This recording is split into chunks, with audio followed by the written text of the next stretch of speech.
I don't have my gavel, so I would like to call this August 18th State Transportation Board meeting to order at 9 a.m. We'll begin with the pledge. Floyd, would you lead us from the pledge? Yes, sir. Please stand.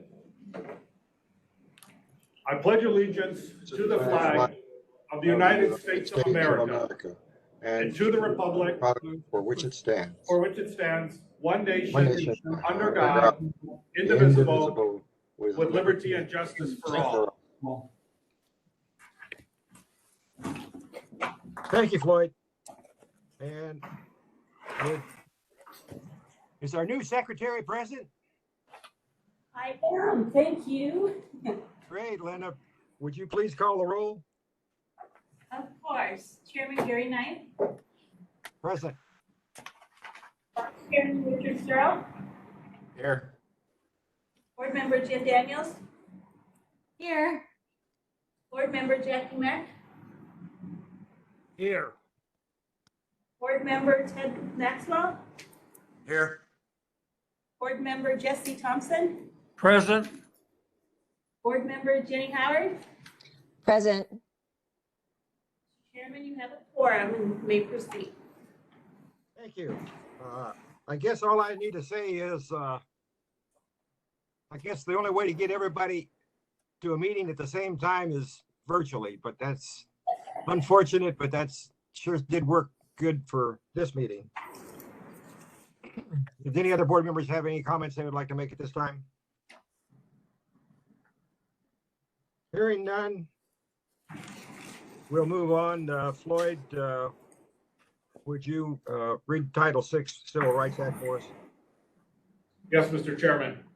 Before I start, I did want to point out to anybody who is participating, if you would like closed captioning on to maybe better hear if there's any audio issues that you can see from the WebEx, if you go to the lower left-hand corner on your screen, you'll see the CC closed caption. You can go ahead and click on that and you will get closed captioning that will show on your device. With that, Mr. Chairman, pursuant to Title VI of the Civil Rights Act of 1964 and the Americans with Disability Act, the Arizona State Transportation Board and ADOT do not discriminate on the basis of race, color, national origin, or disability. No person will be excluded from participation in, be denied the benefit of, or be otherwise subjected to discrimination under any Arizona State Transportation Board or ADOT program or activities.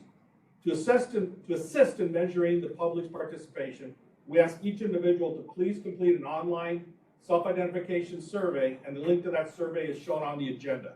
By completing this voluntary survey, ADOT will be able to determine who participates in its public meetings and how the department can improve participation. The survey will also help ADOT fulfill federal reporting requirements. Thank you. Thank you, Floyd.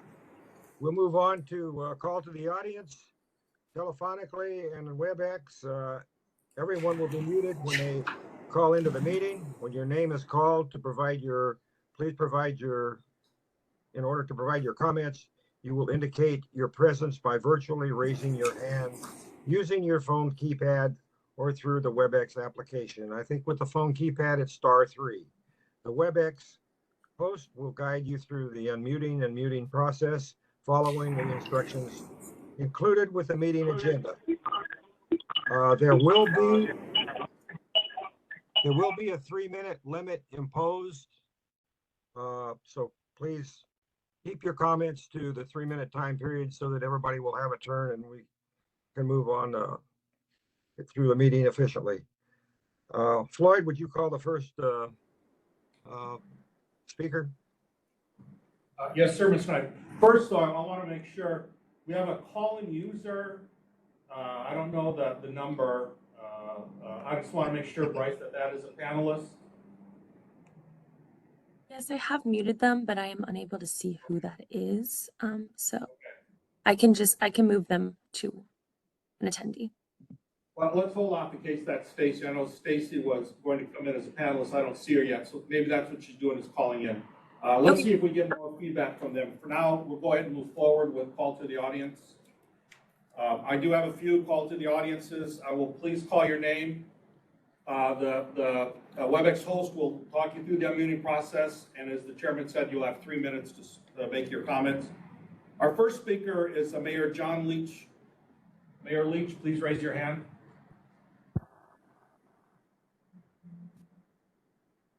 Reminder, please press *3 to unmute your line. See that they popped up. I have requested to unmute your line. You are now unmuted. Am I unmuted? Yes, sir, Mayor Leach, we can hear you. Please make your comments. Good morning. Thank you guys for letting me address you this morning.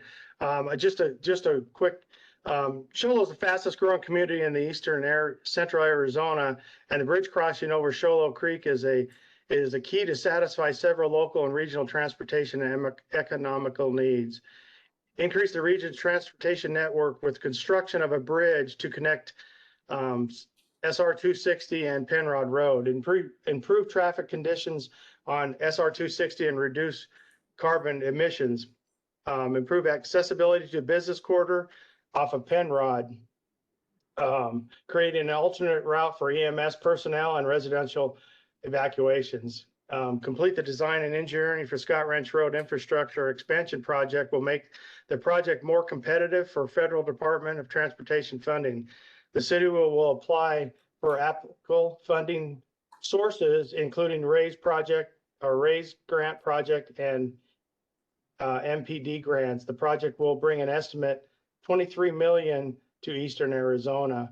I can tell you that one of the things that we're asking for, the design grant to design the project in the estimate about 2.4 million. I'm a retired firefighter, and I can tell you the eastern part of Arizona in Apache County would greatly like this road as well as Pinetop Lakeside, Snowflake Taylor. The reason being is this time of the year, Shoalo is very busy, and running emergency personnel through the middle of Shoalo is a tragedy in itself. And with this extension project moving forward, they can all benefit from this road off of Penrod. So we just ask for your continued support in this project. I know I've talked to our senators, and it was one of their high priorities as well. So I would appreciate your support. I know Pinetop Lakeside, Snowflake Taylor, and also Apache County would greatly appreciate this extension to divert the traffic off of in the middle of Shoalo, which is, I think a lot of you were up here, most of you were up here a month ago for the meeting, and our traffic up here this time of year is very busy. I mean, we triple in traffic going down the Deusa Clubs, and also 260 going up to Pinetop. So this would help evacuation purposes. As you know, the fire season, it would help us evacuate our community to Penrod. Like I said, it's a huge asset to our community. We've been working on this project for well over, I think, 15, 16 years. And I've been involved in it for as a councilman, the past 12. So I'm just here asking for your support. And again, thank you guys for coming up here last month. And sorry I had to leave early, but I'm feeling better now and ready to move forward. So appreciate the time, and thank you, Chairman. That's all I got for now.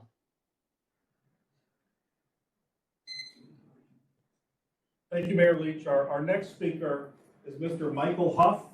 Mr. Huff, please raise your hand.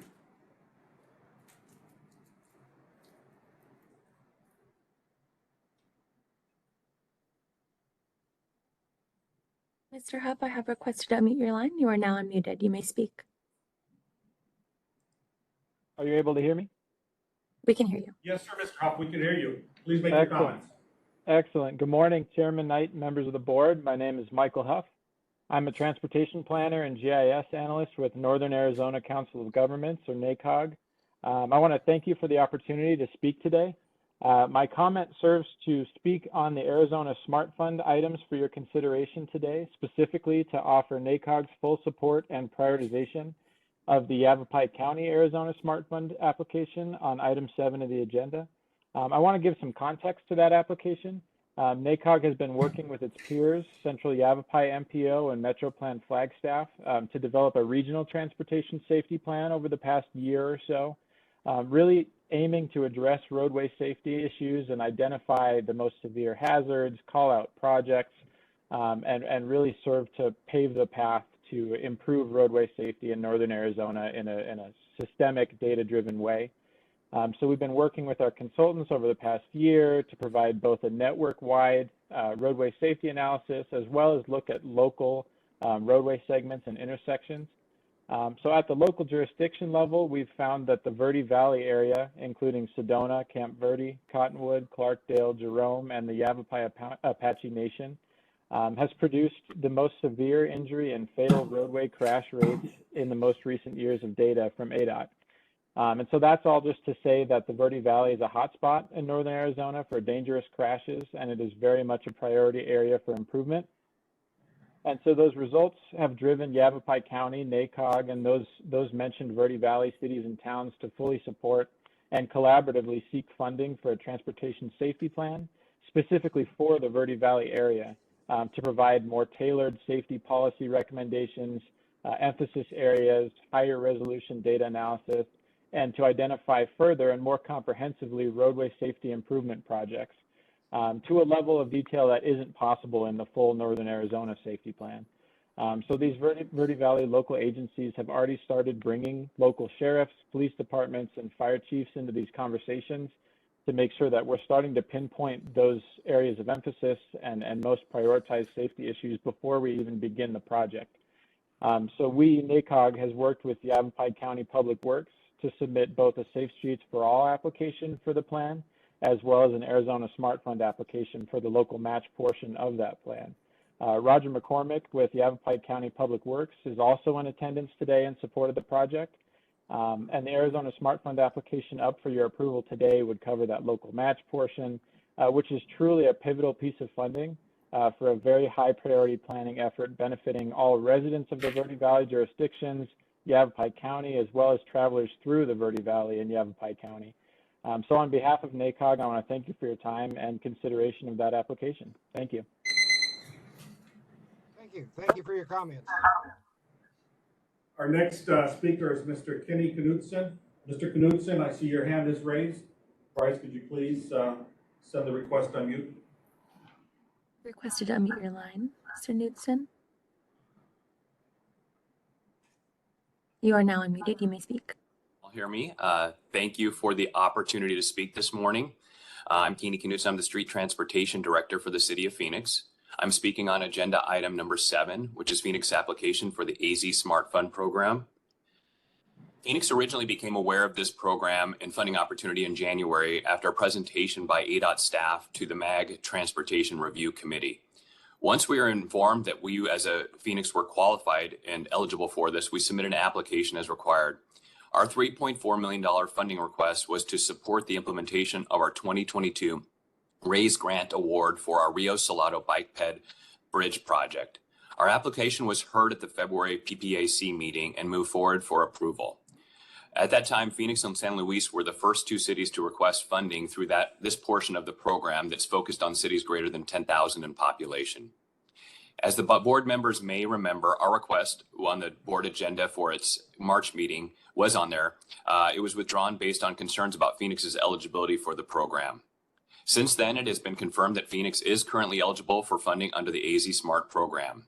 Our application has kind of been in a state of limbo for 5 months. During that time, funding applications from San Luis, Camp Verde, Flagstaff, Sierra Vista, Gilbert, Bullhead City have been heard by the board. Phoenix has concerns that this program is set up as a first come, first heard as the program funding is limited. It began with $10 million funded program for cities over 10,000. With the $2.5 million of additional appropriations and accrued interest and accounting for other applications that have been approved by the board for funding, there's $5.8 million funding currently available. I would like to note that unlike most of the funding requests under the AZ Smart Fund program, Phoenix has a project that has been awarded federal funds and is ready to move forward right now. With respect to our $3.4 million funding request, this Bike Ped Bridge project over the Salt River is a key regional project that supports the goals and visions of the Rio Reimagine project that was championed by the late Senator John McCain and also has the support of Governor Hobbs.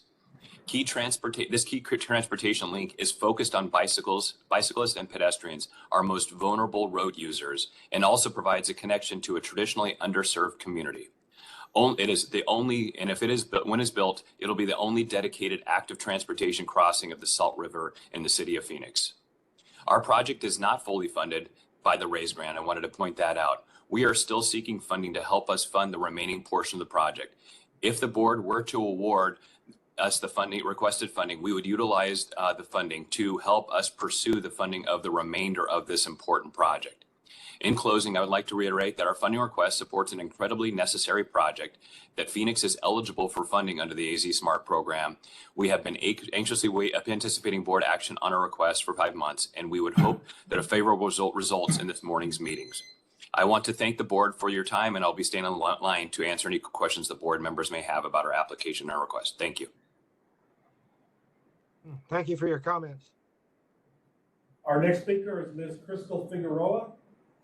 Ms. Figueroa, please raise your hand.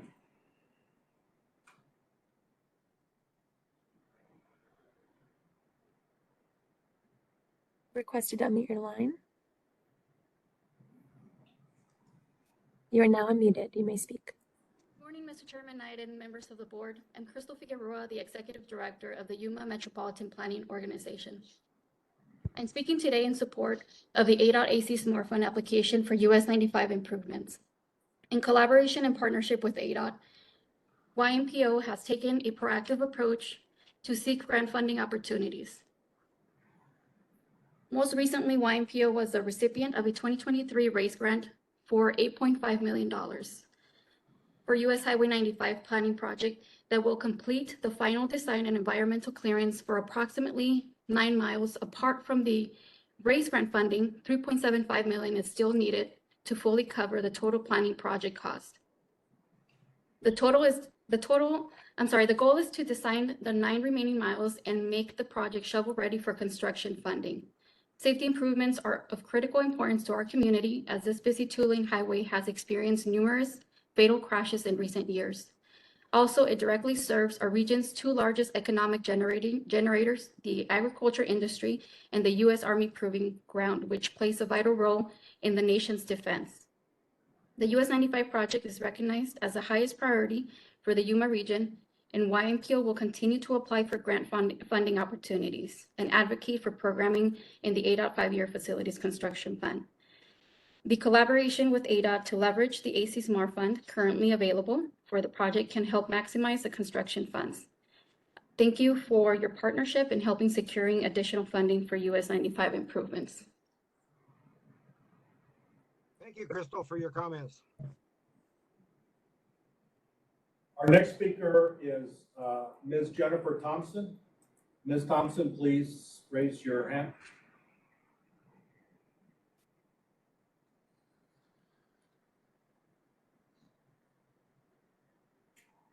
Now unmuted.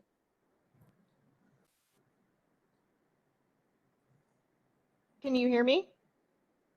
Yes, ma'am, we can. Please make your comment. Okay. All right. Good morning. Good morning, the Chairman Knight and members of the board. I've been on here several times. Reminder that I'm the Controller and Town Site Utilities Manager for the Freeport-McMoran mine in Baghdad, located in Yavapai County. I want to take this opportunity today to just truly thank you for the continued support and partnership with us as well as Yavapai County. We've been working together to complete the rural grant application for the State Route 97 corridor realignment and modernization. And this has created a stronger and more well-rounded application. We also were able to receive a debrief on our unsuccessful RAISE grant application from USDOT yesterday that gave us insight to its strengths and weaknesses.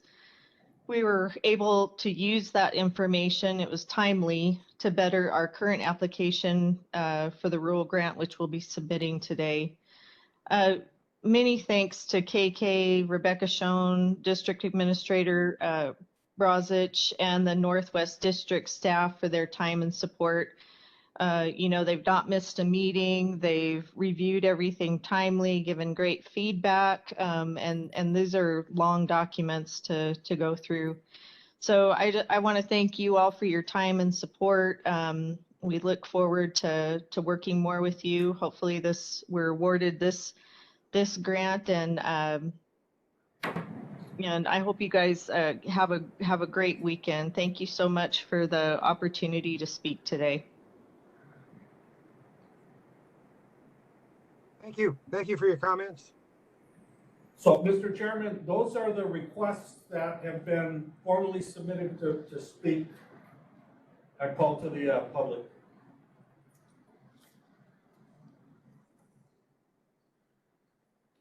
Very well, Floyd. We'll move on to item number 1 on the agenda, which is the director's report. Good morning, Chairman Knight and board members. I have a few updates to share with you this month. Since last month's board meeting, ADOT released its 2022 Arizona Motor Vehicle Crash Facts Report. That report is focused on traffic-related crashes and injuries that happen on all roads across the state, and that includes the state highway system as well as all local roads. Unfortunately, in 2022, there were 1,294 traffic fatalities reported across Arizona, and that was an increase of 8.6% from 2021. The report also shows what we already know, that the fact of traffic-related injury fatalities are, for the most part, due to driver behavior. And that includes speeding, impairment, and the failure to use seatbelts and helmets. On the subject of driver safety, I was very much encouraged when I spoke just last week at the Arizona Tribal Transportation Safety and Injury Prevention Summit. There I was able to share some of those statistics from the Crash Facts report, and I talked about how ADOT is committed to working with our partners to make our roads safer for everyone.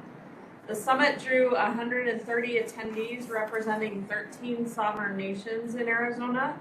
The summit sponsors included ADOT, the Arizona Department of Health Services, the Department of Public Safety, the Governor's Office of Highway Safety, the Intertribal Council of Arizona, Federal Highway Administration, and the National Highway Traffic Safety Administration. Information was presented about traffic safety, traffic injury prevention, the importance of the crash data, and funding opportunities that will no doubt lead to continued collaboration and information sharing for tribal agencies as well as our communities. I want to thank Chairman Knight and Board Member Thompson for attending the summit. By all accounts, the summit was a success and it lived up to the theme of partnering across agencies. Another safety reminder about the dangers of wildfire season. Earlier this month, we had closures on US 191 near Hannigan Meadow due to the Willow Fire. Our ADOT crews often provide assistance during these wildfire incidents, and I want to thank them for their response and the coordination efforts with the local agencies. Like last month, I want to share that ADOT encourages motorists to use extreme care in order to reduce sparks that cause those fires. We remind drivers to make sure that nothing is hanging under their vehicles or dragging on the pavement, and also caution if you have to pull off the road with hot vehicles near tall grass or vegetation. Lastly, I'll wrap up with an update on the work that's happening behind the scenes to repair the overpass at US 191 and I-10. You may remember in May, a semi-tractor trailer crash caused significant damage to the support structure of US 191 bridge over the westbound I-10 just west of Wilcox. 2 days later, we were able to reopen I-10 westbound lanes using temporary supports. However, the overpass itself still remains closed. We're moving forward with design and construction through the emergency relief reimbursement process. And right now we have a consultant on board who has worked closely with our bridge group for design of the repairs. In addition, we've engaged with 4 contractors who have expressed interest in the project. And the goal is to be able to provide those contractors the plans by the end of this month for their review. And we hope that by early September, we'd be ready to request bids. Ultimately, our goal is to start construction this fall and to finish in the spring of 2024. And we're looking at a cost estimate of about $10 million for construction. I do want to emphasize how responsive ADOT teams have been since the crash damage to the structure. It really took a tremendous effort from our maintenance staff, our bridge groups, numerous other technical teams within ADOT to reopen I-10 so quickly. We've had a great deal of cooperation from the contractor community as well, and they worked with us to quickly mobilize and build that temporary shoring structure. I do want to point out that we understand the closure of the overpass is challenging the residents in the area. This project is a high priority for us. We're working hard to let drivers in the area and other stakeholders know about progress updates, and we'll continue to keep them updated on any future closures or detours. With that, I'll turn it over to Stacy for the legislative report. Thank you, Director, and it was great that Board Member Thompson and I could attend that Tribal Transportation Summit. We both thoroughly enjoyed it. It was a great event, and I hope they continue to have those in the years to come. Gary, Yes. this is Richard. Yeah, Richard. Director, thank you for the update on the 191 overpass on I-10. I appreciate it, and it's good to hear that it's moving forward. Thank you. Thank you. Any other comments from board members? Chairman? Yes, is it Jesse? Yes. Yeah. Go ahead. Chairman and board members, I also like to say thank you, and I'm grateful that our Director Toast and the administration, the staff, were able to put on this very successful summit. One thing that I came away with was that certainly I'm very happy that there's a negotiation going on sharing, the tribe sharing of crash data with our staff. So I think that's a big step. That's one thing that has been an obstacle all these years, trying to share the information, but I felt very comfortable that things were happening at this point. So again, thank you very much, Chairman. Yeah, thank you, Member Thompson. Any other comments from the board? So, Then Mr. I guess Chair, we'll move on to the state and federal legislative report. Stacy, are you able to unmute your phone? So she's a panelist. She should be able to unmute her phone, right, Bryce? Good morning. Can you hear me? Yes, we can. Got You have it. 3 Sorry minutes. for appearing. I'm so sorry. Sorry for appearing on the phone. I was having trouble logging in, and I'm sure it's operator error. But as a participant, I was having trouble logging in, so I'm trying it from my phone. My name is Stacy Gann. Good morning, Mr. Chairman and members. I am ADOT's Law and Policy Director. You're usually used, I think, to hearing this update from Anthony Castleman, but I am filling in for him today as he's at a different event. The legislative session, I'm sure you are well aware, reconvened for one day on July 31st. And after finishing up a few pieces of business, they adjourned sine die shortly after 5 p.m., marking the end of what is a record-setting 204-day session. The lateness of the sine die makes the general effective date for legislation October 30th. I'm sure you are well aware that part of the work that they did on that day was to pass the Prop 400 extension. Both the House and the Senate pushed forward on Senate Bill 1102, which authorizes Maricopa County to establish a ballot proposition to extend the current half-cent sales tax for 20 years, and that bill was signed the next day on August 1st by Governor Hobbs. The allocation of funding was a big topic of discussion and negotiation all session long. The final version of the bill allocates the funding to 40.5% for freeways, 22.5% for arterials, and 37% for transit. That is the main thing that occurred at the end of session, and within that bill, there were a few pieces of statutory changes that don't necessarily directly apply to the Prop 400 piece, but were part of that overall negotiation. The other statewide legislative issue that the agency is working on right now is our sunset audit. Our agency is set to sunset, and we are going through the process of going through audits to renew our agency's ability to operate for however long the legislature deems appropriate. The legislature has been, through the Auditor General's office, has been working very closely with ADOT to focus on the sunset audit.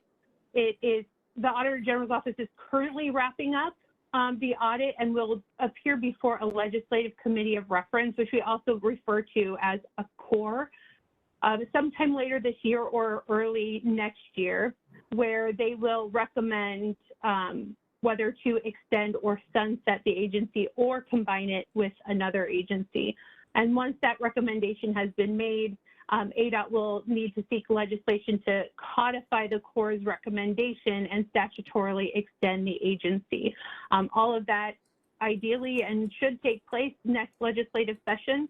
And whatever recommendations that the Auditor General has for us may take, may occur in the form of a bill, or they could just be things that ADOT works on in the future and then works with the Auditor General on to ensure that ADOT is following their recommendations.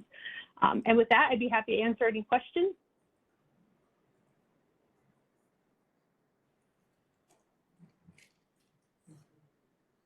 I'm sorry, Mr. Chairman, I believe you're muted. You're muted, Mr. Chairman, yes. You're right. Sorry about that. Thank you very much for your report. Do any of the board members have a question for Stacy, I believe?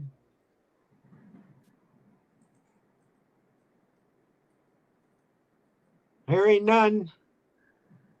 Do we have any last minute items to report? No, sir, we don't. Okay, before we move on to item number 2, Floyd has indicated that we have a couple of callers that got in late that would like to speak, so I'm going to allow them to speak now. Thank you, Mr. Chairman. Our next speaker will be Ms. Nancy Campbell. Ms. Campbell, I believe you raised your hand. Bryce, could you please unmute her? Ms. Campbell, I have requested to unmute your line. You are now unmuted. You may speak. Okay. Hello. So I am Nancy Campbell. Good morning, Chairman Knight and Council. I am the Vice Chair of our TAC Board, the Treasurer and Secretary of the Lake Havasu Metropolitan Planning Organization, and along with the Lake Havasu City Council. And after a lot of consideration, I wanted to announce that I will be applying for the upcoming District 6 seat for 2024. It is sad to announce that Chairman Knight will be terming out, and after a long discussion with him, I look forward to being a positive addition to your board with all my asphalt and concrete manufacturing and rural mining experience. Thank you for allowing me to take this time to speak to all of you. And if anybody would like to reach out to ask me any questions, please do. My phone number is 928-486-5727. I'll also put that in the message. And thank you for all your support and your time. And I look forward to learning more about everything you do. Thank you, Nancy. Floyd, would you call the next speaker? Next speaker is Mr. Daryl Seymour, and I see Mr. Seymour has raised his hand. Bryce, please unmute him. I have requested to unmute your line. You are now unmuted. You may speak.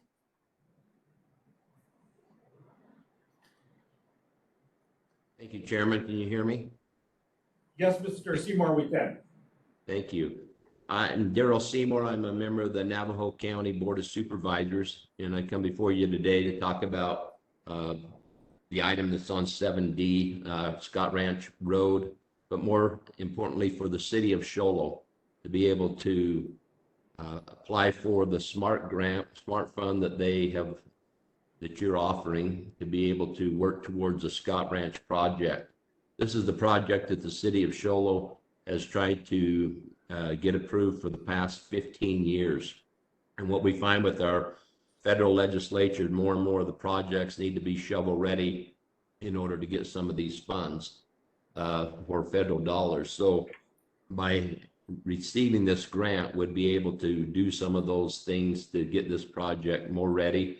It would give us a supplemental mapping for the right-of-ways, would be able to do our environmental clearances with the Forest Service easement process, the geotechnical evaluations, the drainage evaluations, would be able to get our bridge plans, the 60%, the 95, and the 100% submittals, and would be able to work with the utility coordination. We have preliminary construction specifications, final construction specifications for the final bid, and would also help pay for the ADOT review and coordination and project design fees. Show Low is growing very rapidly, and this is a project that would definitely help with the transportation problems we have in the area, as long as bridging a gap between 260 and Penrod Road. It would also improve the congestion on Highway 260, and it would improve the accessibility to the business corridor on Penrod Road. And most importantly, it'd also be another route for EMS and personal and resident evacuations if we were in that, because we are in a very high-risk area. I believe Board Member Jesse Thompson's aware of this project a little bit more than some of the others. You were recently up to our area, and we appreciate that. You came and visited, but I think you told us to be squeaky. So we're being squeaky and letting you know that we'd really appreciate to be highly considered for this SMART grant. And I'm open for any questions you may have. Thank you. Thank you, Daryl, for your comments. Thank you for your time. I appreciate it. That conclude our late comers, Floyd. Yes, sir. That is all the requests. Then we'll move on to item number 2, and I guess according to my agenda, due to the being a virtual meeting, there will not be a district report for this month. Is that correct? That is correct, Mr. Knight. Then we'll move on to agenda item number 3, the consent agenda.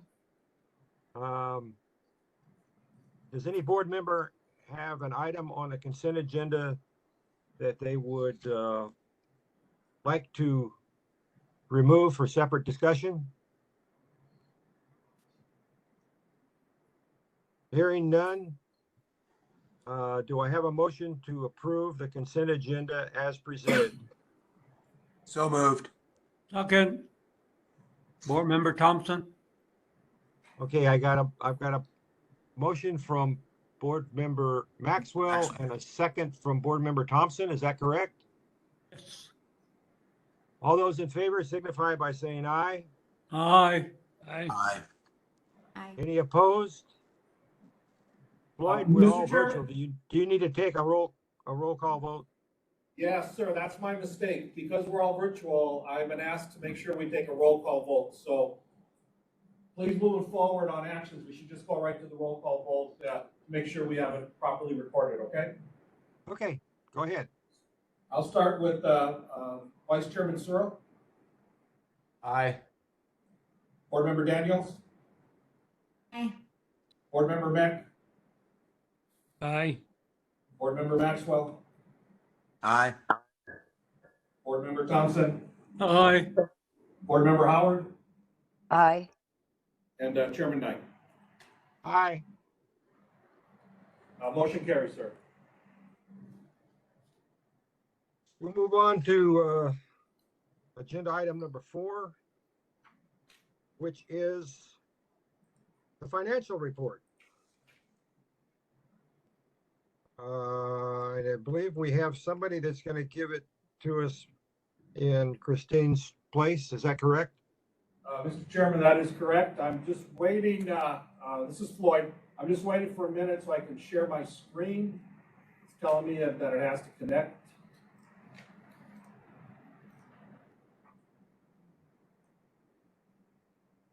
Okay. Yeah, Dan, that ain't working.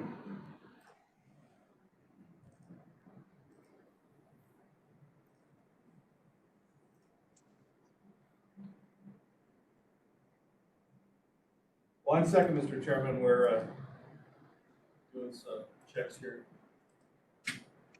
No problem.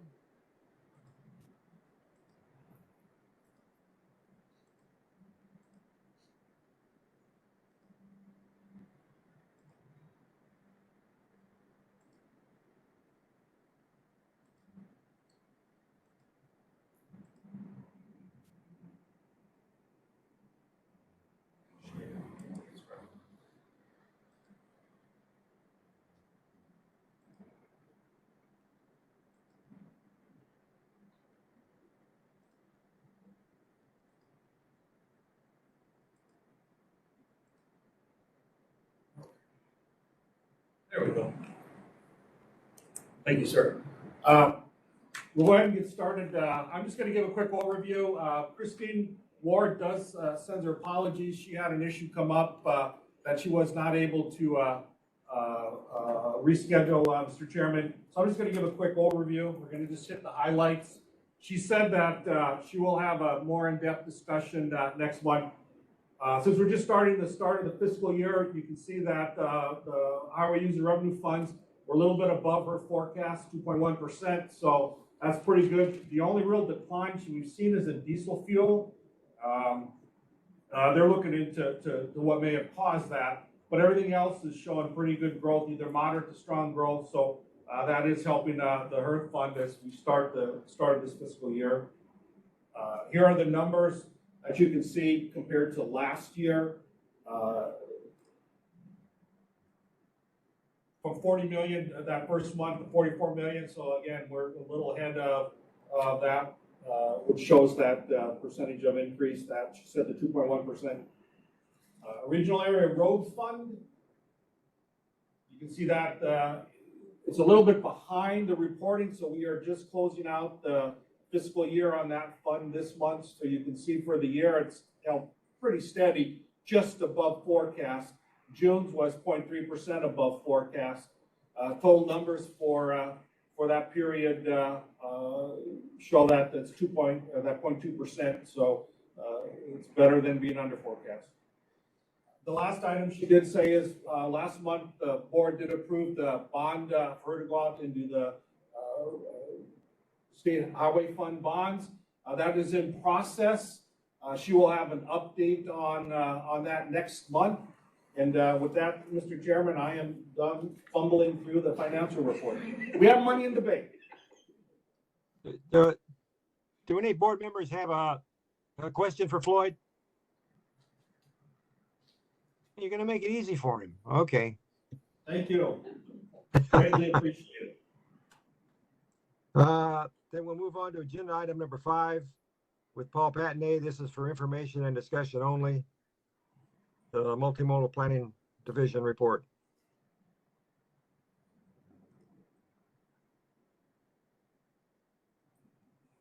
Good morning, Chairman Knight, board members. Thank you for giving me the opportunity to present today. And so today on the Multimodal Planning Division report, we'll be providing updates on, next slide please. Next slide please. We'll have the tribal transportation update. I'll give you an update on the I-10 project, the I-10 gap project, the Loop 202 387 update. Another update on the truck parking plan, how we're moving forward, and also provide the information related to some ongoing discussion related to potential route transfer for SR 95 in Bolton City. Next slide, please. You've heard Director Todd give a great update related to the Tribal Summit, and I just want to add to it, we're truly grateful for all the outpouring support we have received, especially from Governor Hobbs, our tribal partners and ADOT leadership, as well as USDOT and FHWA administration. And there was many of those of the staff who want to say thank you for contributing to the success of the summit. And, you know, the summit was very successful, but one of my big takeaways was that we still have a lot of work to do, because currently there's only 2 tribes that report their crash data electronically into the system. And so it's important that we work with our other tribes and get their buy-in to using the system. That way, when we do the research related to crash data, that information is available. Next slide, please. So some other ongoing activities. Recently, the Navajo DOT hosted a national meeting on July 25th and 27th at the ADOT Central District Office. The Tribal Transportation Program is a major source of funding for the 574 tribes across the country. The coordinating committee provides input and recommendations to the BIA, FHWA in developing regulations, policies, and procedures. The committee consists of tribal representatives from the 12 BIA regions.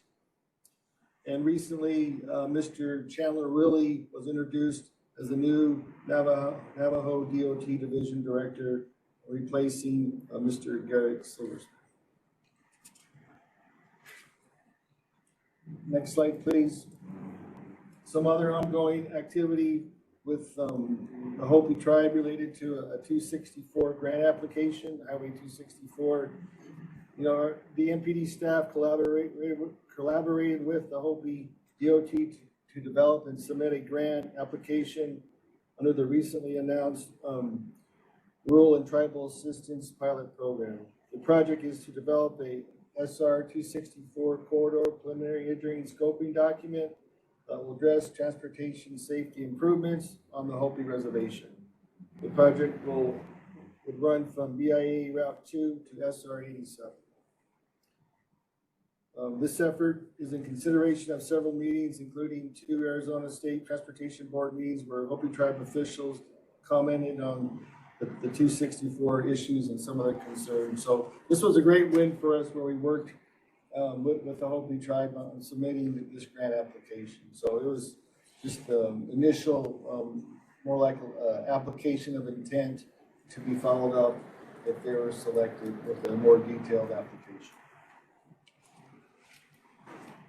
Next slide, please, is the update to the I-10 GAP project that goes from Loop 202 to SR 387.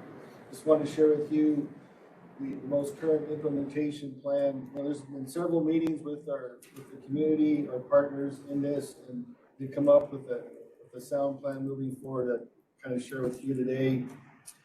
We are starting on the north end and working southerly to the 387 Casa Grande area. And currently, you know, not all the project is funded. We are currently, probably later today, submitting for the multimodal project discretionary grant, the MPDG grant. We'll be applying for all 3 sections of the grant, the mega, infra, and rural. And the grant application is requesting $95 million for complete the funding of the project. And so things are definitely moving in a positive direction. And the grant application was developed real closely with the Colorado River Indian community, and we look forward to the actual submittal today. Next slide, please. This is a little update on the truck parking plan. We're nearing completion, and the board should be seeing a draft of the truck parking plan over the next month or early October, and we look to complete the plan later in October.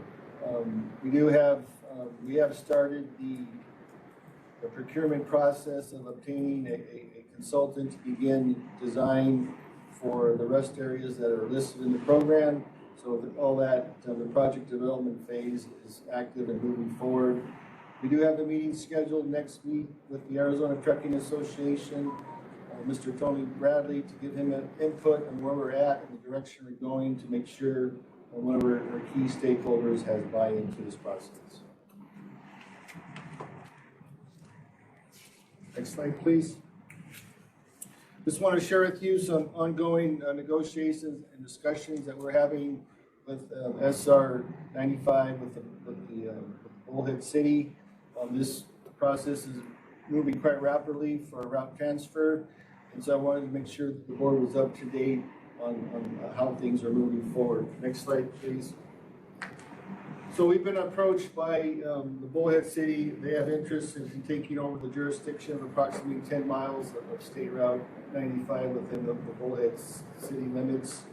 You know, there's always ongoing discussions and concerns come up, issues when developers come in, and we have that different jurisdictional requirements associated with new developers, and so that continues to be a conflict. But you know, one of the ways that you know, this may solve some of those problems is with the route transfer. And so next slide, please. So Northwest District staff has been taking the lead and moving and executing this route transfer, and these are some of the items as far as progress to date.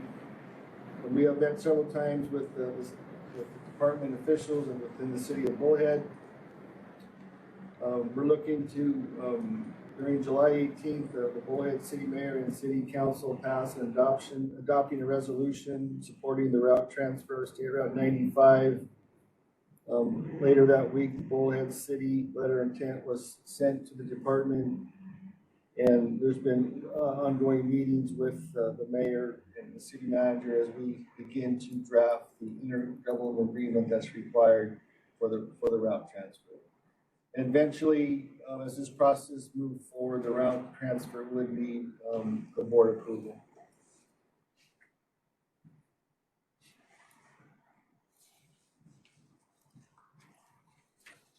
Next slide, please. Any questions?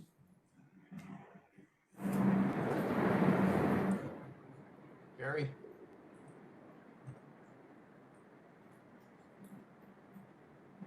Mr. Knight, I think you're muted.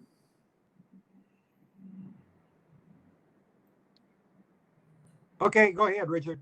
I'm sorry. Yeah. Paul, thank you for the update, and kind of in line of the request on Bullhead City and 95. Do you have any idea where the status is on that Naco Highway question that was brought up earlier this spring?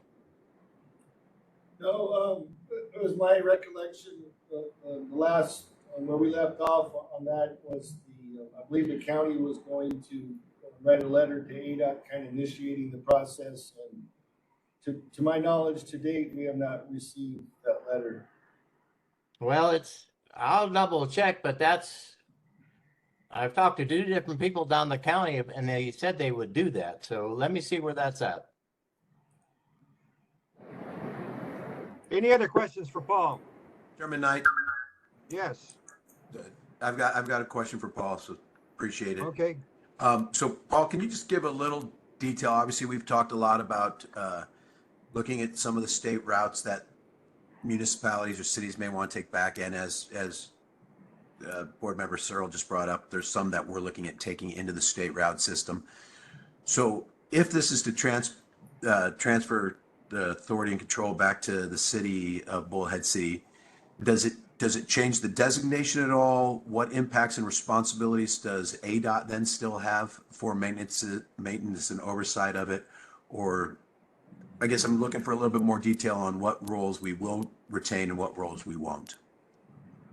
As far as operations and maintenance, that will be the responsibility of Bullhead City. You know, with the turnback, one of the big items that we try to achieve in the turnback is relieving our responsibility for jurisdictional operation and maintenance of that portion of highway. As far as route designation, I know when we did the turnbacks in the Yuma area, we left the routes designated as currently they are, because that's kind of what people are used to, it would be appropriate to still designate it as the State Route 95, sir. So Paul, as a quick follow-up to that, so when those changeovers, as it did in Yuma, occur, what kind of, I guess, public campaign or announcements are there to let the citizens, particularly those who are going to be most involved, understand that the state route, if I see a state route, I assume that falls under ADOT's responsibility, but how will they know who to go to ask for improvements or to complain about the current road conditions?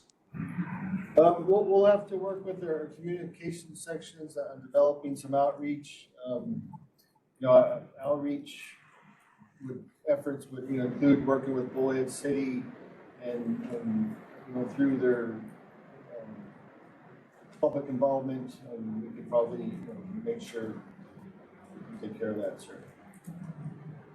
Okay, thank you. I may have some more follow-up at the next meeting or offline on how that process really works, because I think I understand it makes sense to keep them designated as state routes for simplicity, for maps, for everything else. But at the same time, I think, I'd like to take a look at some of our documentation and see how it's stated in our board's responsibilities and ADOT's responsibilities for the state route system throughout the state. So appreciate it. Thank you, Mr. Chair.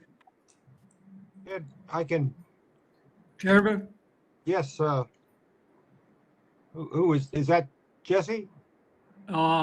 Yes, Chairman. Go ahead.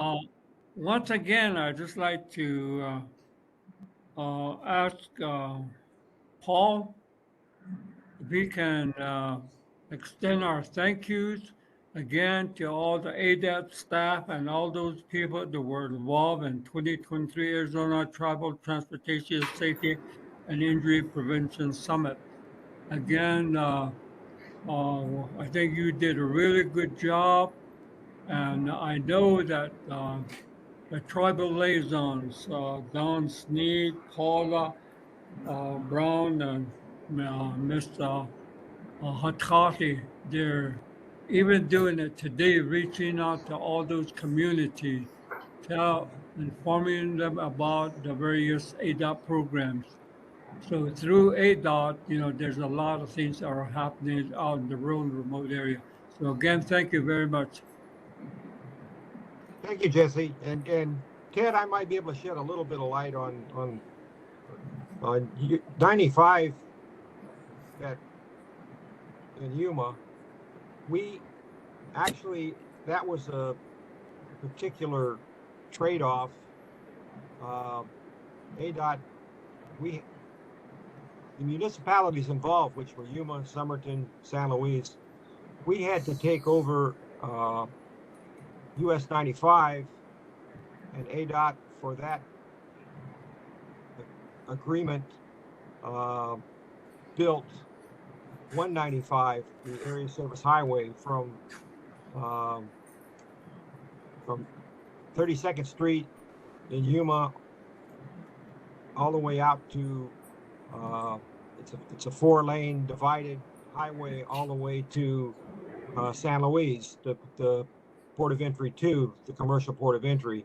So I guess what I'm getting at is every situation is handled a little bit differently. In this case, we took over 95 and we have to perform the maintenance and everything involved with 95, the old 95 that goes through Yuma, Somerton, and eventually ends up in San Luis.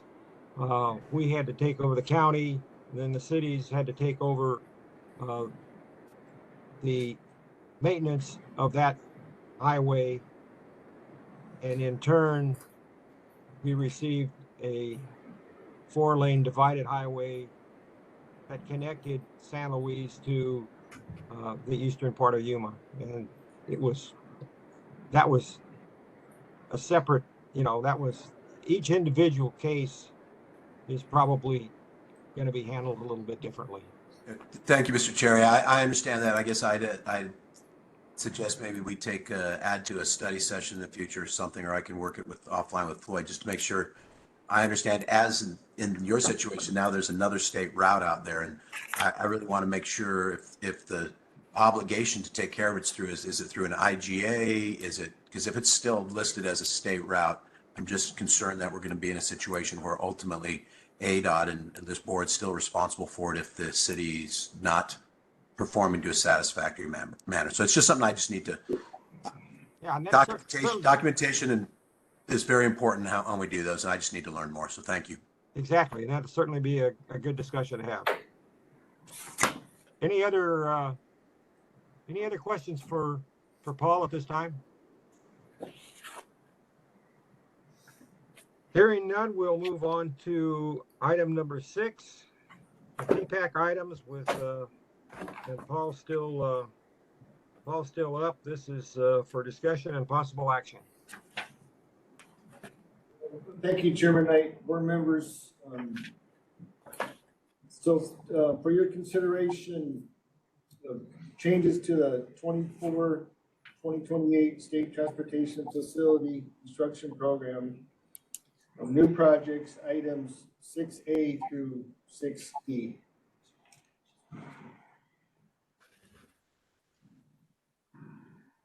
Chairman, Yes, I will go ahead and move for approval from 6A to 6D as recommended. do I hear a second? I'll second.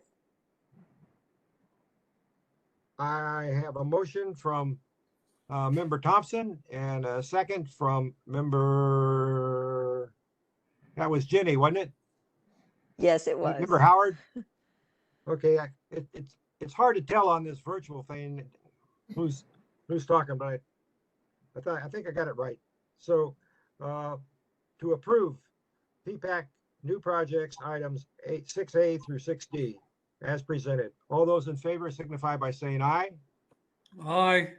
Well, Opposed? Mr. Chairman, And we now should do the roll call. Floyd, go ahead and do a roll call. Thank you, sir. Vice Chairman Searle, Aye. Member Daniels,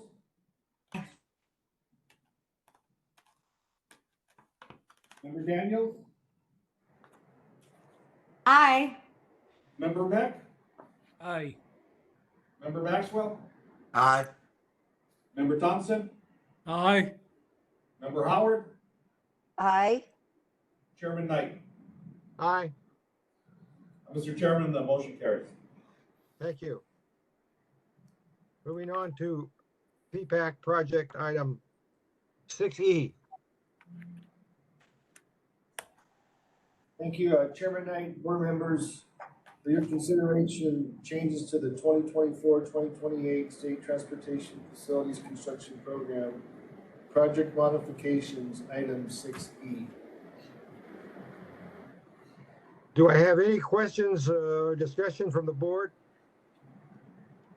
Then I will entertain a motion to approve PPAC project modification item 6E as presented.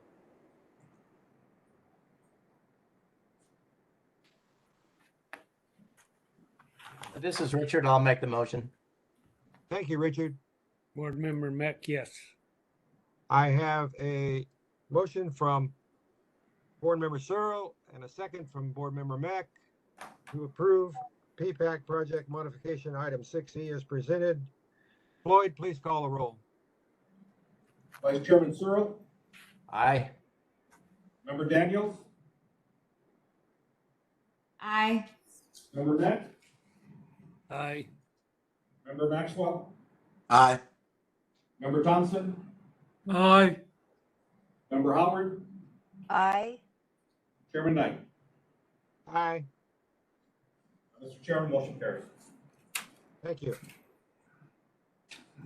We'll move on to item 7, the AZ State Match Advantage for Rural Transportation, or SMART funds, with Paul Patnay.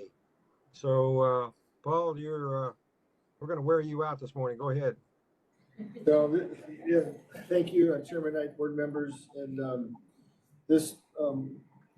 the items here on the AZ Smart Fund are quite lengthy today, and so I asked for patience as we navigate through this part of the meeting. So, but today we have 6 AZ Smart applications on the agenda, and the full applications were included in your board packet.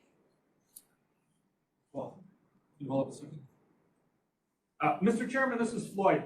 Mr. Thompson, could you please mute your line? We're getting a lot of noise in here until we're ready for a motion. It looks like it's coming from your line, please. Sorry about that. Okay. Thank you. Okay, we've got, the first one we'll consider will be, the application for Yavapai County. And, So, I Mr. will- Chairman, Mr. Chairman, excuse me, you're jumping ahead of Paul's presentation. okay, all right, Yeah. okay. He's not quite ready to ask for that yet. I thought he was through. No, I'm trying, I like your style. I like to get it under 3 minutes. But unfortunately, this is gonna be a long discussion because there's a lot of issues to deal with. So, please let Paul have his time. Thank you. I prefer the abbreviated version anytime. So we'll navigate through this presentation because staff did a lot of work to put it together. So as far as AZ Smart eligibilities, we kind of show this slide each time just to remind you of the eligible uses and applicants. The legislative change that will make most cities and towns in Maricopa and Pima counties eligible for the program will be effective on October 30th.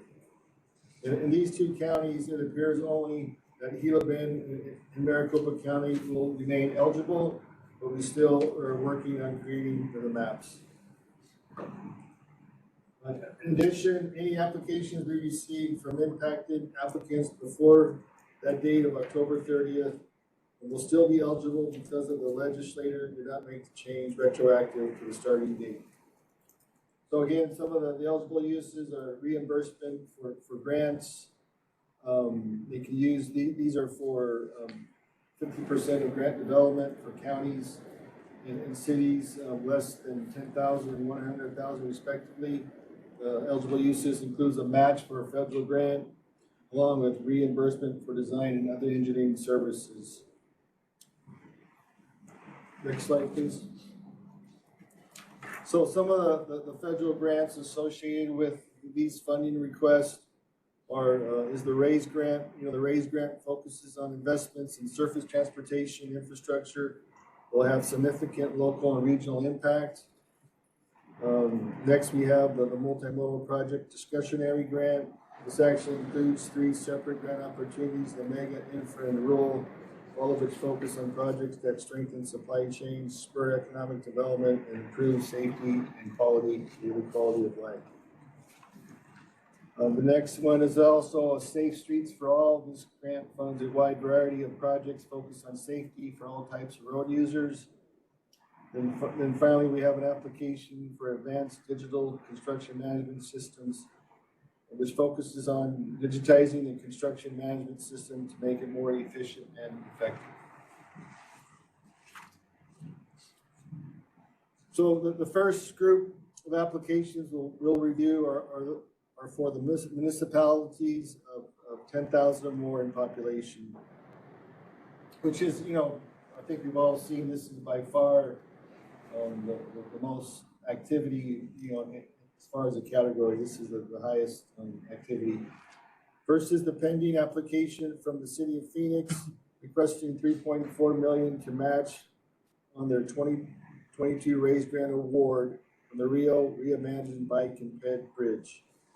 You know, the gentleman from the city of Phoenix, Mr. Knudsen, did a great job on describing the project. The project will construct bicycle and ped bridges across the Rio Salado River along 3rd Street alignment. This improves the southern bank trails with low emitting solar pedestrian scale lighting and pathway amenities between Central Avenue and 40th Street. The applicant is putting 18% of their funding toward the match. Again, the request is for $3.4 million.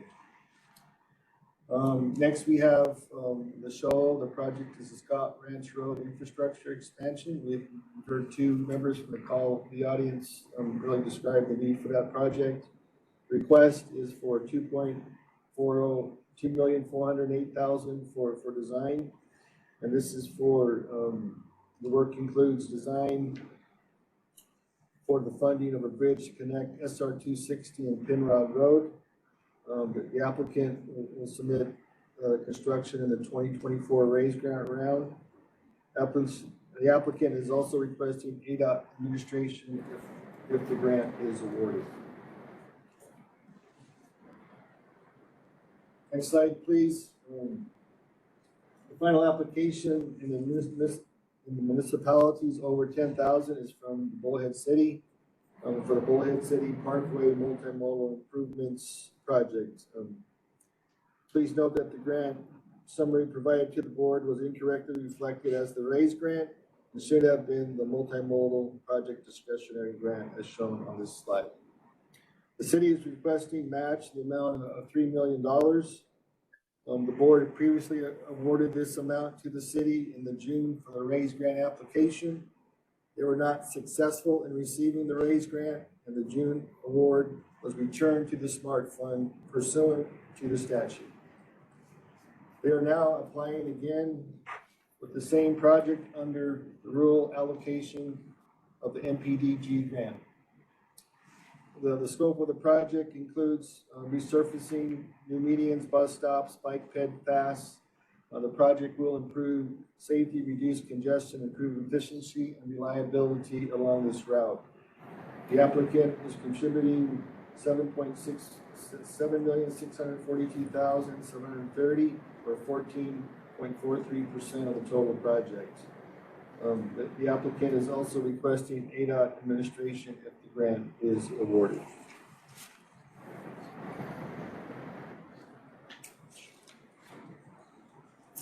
Our next category is counties over 100,000. We have one application today. This is from Yavapai County from the Verde Valley, for the Verde Valley Transportation Safety Plan. There's a gentleman, Mr. Huff, was at the call of the public today as well and did a very good overview of the project and its necessity. So just some of the highlights, the work of this plan will include goal setting, planning analysis, stakeholder agreements. The goal of the project is to help improve safety along the Verde Valley. The applicant has zero contribution toward the project. The applicant also intends to be direct recipient of this grant.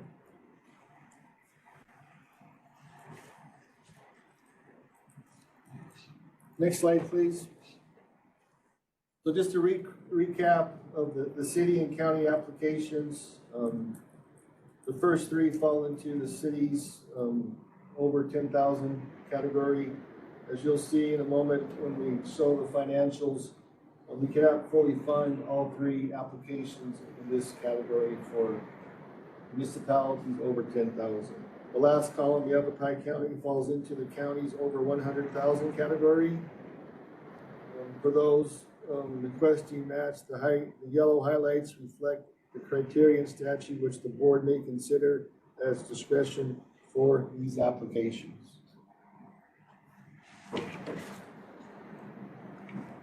All four applications are eligible. They have received the proper required MPO approval. The PPAC has approved all the applications considered by the board. For the city and county applications, the total match requested this month is $3,062,500, which reflects the total pending for match of $6,462. Total design request is $2,408,000. So next we have, next slide please. We have ADOT applications that we're submitting. Moving to now the ADOT applications. We have two applications today. The first is for US 95 from Welton Mohawk Canal to Imperial Dam Road. We are requesting $3.75 million in design.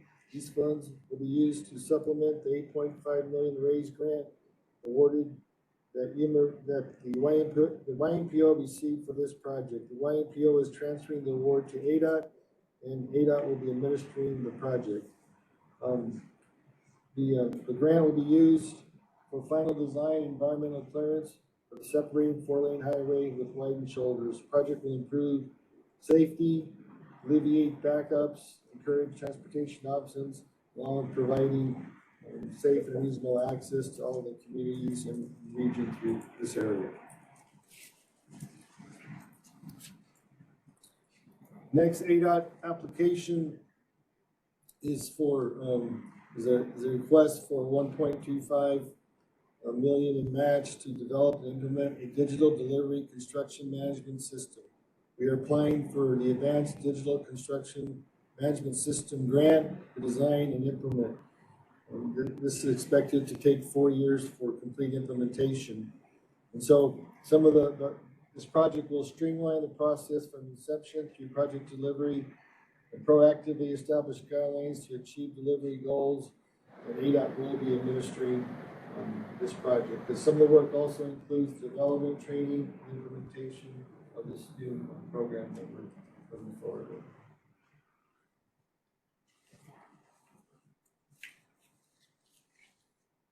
So next is a summary of the ADOT applications. The approval for ADOT projects is a little bit different than other applicants. The AC Smart statute states that on the department's request, the board shall approve the use of monies for match or design purposes. Because of this difference, we'll be requesting a separate motion for approval of the ADOT projects.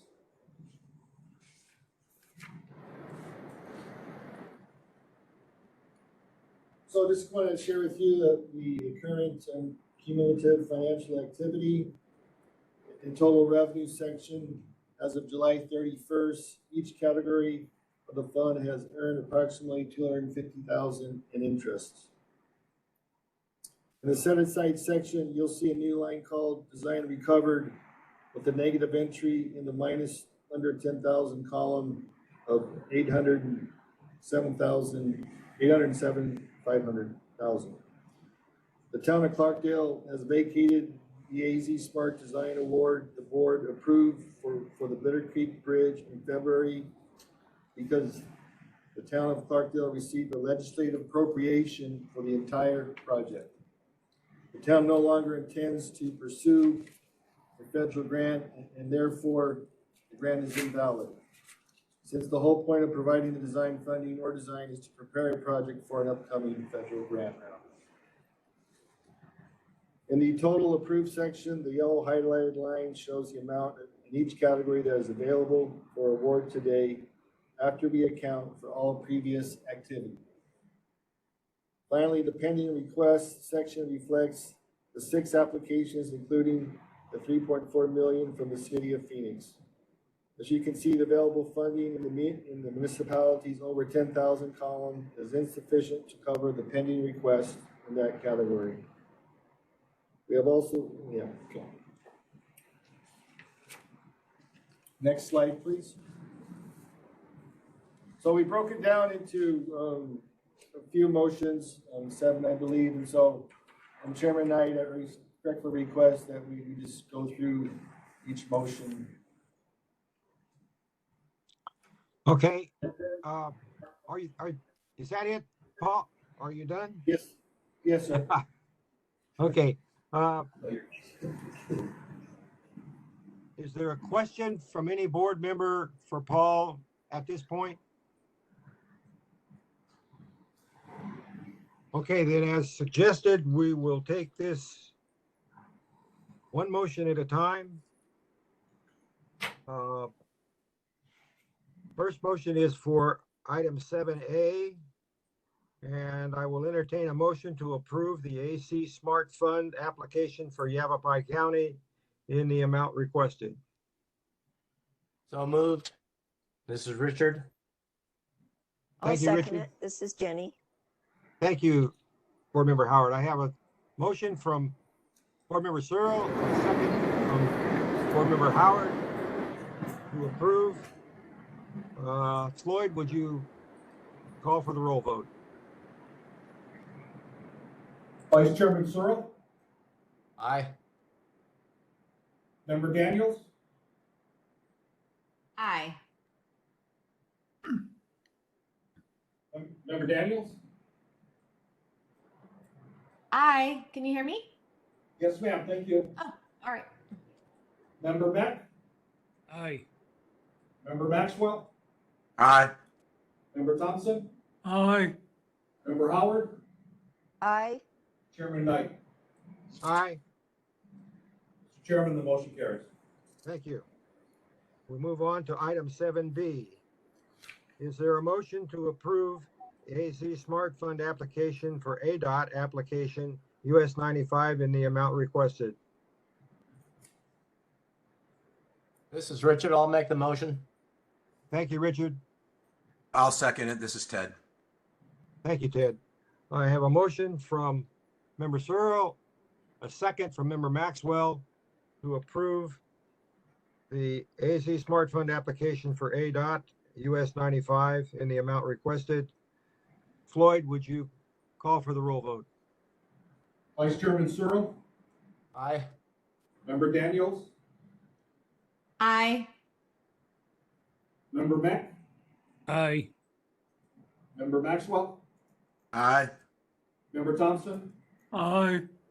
Member Howard, Aye. Chairman Knight. Aye. Mr. Chairman, the motion carries. Thank you. Moving on to item 7C. Do I have a motion? I will entertain a motion for approval of AZ Smart Fund application for ADOT application in the amount requested. This is Jenny. So moved. Thank you, Member Howard. Do I have a second? Second. Member Thompson. Thank you. I have a second from Member Thompson. So I have a motion and a second to approve AZ Smart Fund application for ADOT application as requested. Floyd, would you call for the roll vote? Vice Chairman Searle, I'm going to oppose to this, gentlemen, so I say nay. Member Daniels, Aye. Member Beck, Aye. Member Maxwell, I'm going to be an aye. Member Thompson, Aye. Member Howard, Aye. and Chairman Knight. Aye. Mr. Chairman, the motion carries. Thank you. Ted, I didn't ask for discussion prior to the vote. Is there something you'd like to say? No, I do think it would have been a good conversation maybe to have, because I would love to hear what Richard's concerns with it were. It's one that I did look at myself and had some questions about it, but we kind of rolled. Okay. You know, just Gary, my concern is we need all the money we can to fix the highways that we have, and I just first of all, I struggle with us giving ourselves all this grant money. I realize it's part of our job, but I just rather see this money go to pavement. That's where I'm at. Okay, I can understand that. I just, it seems like that ADOT pot, they said some question as to how they can use it. So anyway, it's a little different than the other four pots. I guess that's what I'm saying. And Mr. Chair, this is Ted. I'm actually I'd like to amend my vote to a no on this as well. And I guess my concern is this: I really like how we partnered on the US 95 under the ADOT application. And I know last time at the board meeting, we discussed that the ADOT fund could be used in conjunction with others. I guess this is, if we're going to approve our own funding, I too would also like to have maybe a more thorough explanation on the project or conversation with staff so that we'd understand why we are allocating us some funding that was obviously given by the legislature. And we have that option to do it. But I'd really prefer to see applications like the one we did on US 95, where we're actually making a difference out in the roadways. We know there's very little hope in sight in the near future of solving the financial issues we've got when it comes to our roadways and highways. Okay, and I understand that, Ted. I appreciate that. I guess Floyd, you can amend his vote to a nay, and I think probably when we get to future agenda items, it would be a good idea to have this on a future agenda item for discussion. So, Mr. Chairman, thank you for that. And I do like the discussion, even though it came after the vote. What I would recommend is before any individual changes their vote, you actually re-vote as a group, just to make sure that if other people feel the same way, they all have a chance to weigh in. So if we're going to change votes after the board already voted, I would recommend that you just re-vote the whole topic for the whole panel. For the whole And Mr. Chair, if that takes a motion, I would like to make that motion that we re-vote on this topic. And if any of the other members on the board have some concerns, because I have very little understanding on what this digital construction management system is going to be. My bad for not reaching out before the meeting. But there is some validity that this money is always going to be available. And Ted, and my understanding is that your vote will remain an aye right now because you have to be in the group that prevailed in order to have the motion reconsidered. So if you would like to make a motion to reconsider, then we can move from there. And Mr. Chair, I would like to make the motion reconsidered and opened up for discussion. Do I have a second? Richard, would you like to second that? I'll second the. I was a nay, so Okay.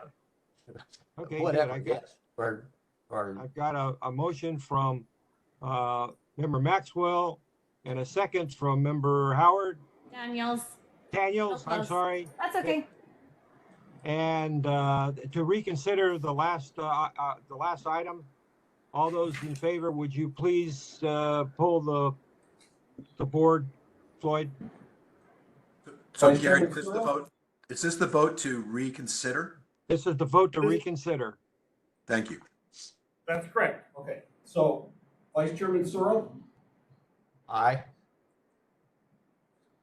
and Member Daniels, Aye. Member Beck. Yes, I'd like to explain. I'll vote aye, but I just want to mention this is the first issue like this that has come up since I've been on the board. I think if we can maybe have more detail on something like this, like when it's within ADOT like this, I'd like to see a little bit more information than what we have here. Thank you. Maxwell, Aye. Member Thompson, Aye. Member Howard, Aye. and Chairman Knight. Aye. So, Mr. Chairman, Okay, that so motion does pass. we have a motion that just passed to reconsider the last item, item 7C.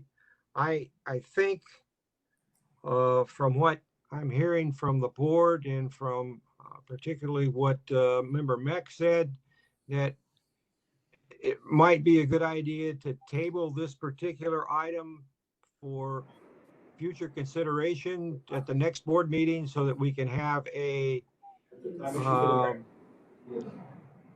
better definition and discussion and clarification from ADOT. If that meets with everybody's approval, I would entertain a motion to table item 7C. So, Mr. Chairman, Board member, excuse me. Go ahead, Floyd. Well, Yes, Mr. Floyd. Chairman, I just wanted to make sure that we had a chance to just look at this real quickly. This Okay, is a go grant ahead. request that we need to submit. So moving this out a month, that's what I wanted to ask the team is, if moving this out a month, does that affect our ability to go after this grant? It's part of the, EDG grants, and those expirations are August 21st. So the expiration for this grant, if ADOT is to go after it, is August 21st, which means we will not be back in time to approve this to go after that grant. So we basically will not go this year if that's the intent. Okay, then I would suggest that we have our discussion right now, and the board members that are in particularly had questions on this, maybe we can get them answered before we vote on this item again, which apparently we will have to do after the discussion. So, Gary, Mr. Chairman, maybe to Paul, help do you the want board- Paul, do you want to give us any further clarification, or would you just want to take questions from the board? I'll try to answer this. I can barely turn on the computer, so we talked about digital delivery, but the concept behind it is, going to where a lot of the data is, everything is digitized, where it's housed in one area. Right now, we have several systems that we use in project development, okay? And the goal behind digital delivery is to improve project delivery, which means we would have the ability to hopefully speed up some of our project delivery phases in different aspects of the project development. Gary, this is Richard. Yes, Richard. Paul, what is the total grant amount being requested on this ADCTM grant? The total amount being requested is, 1 second, please.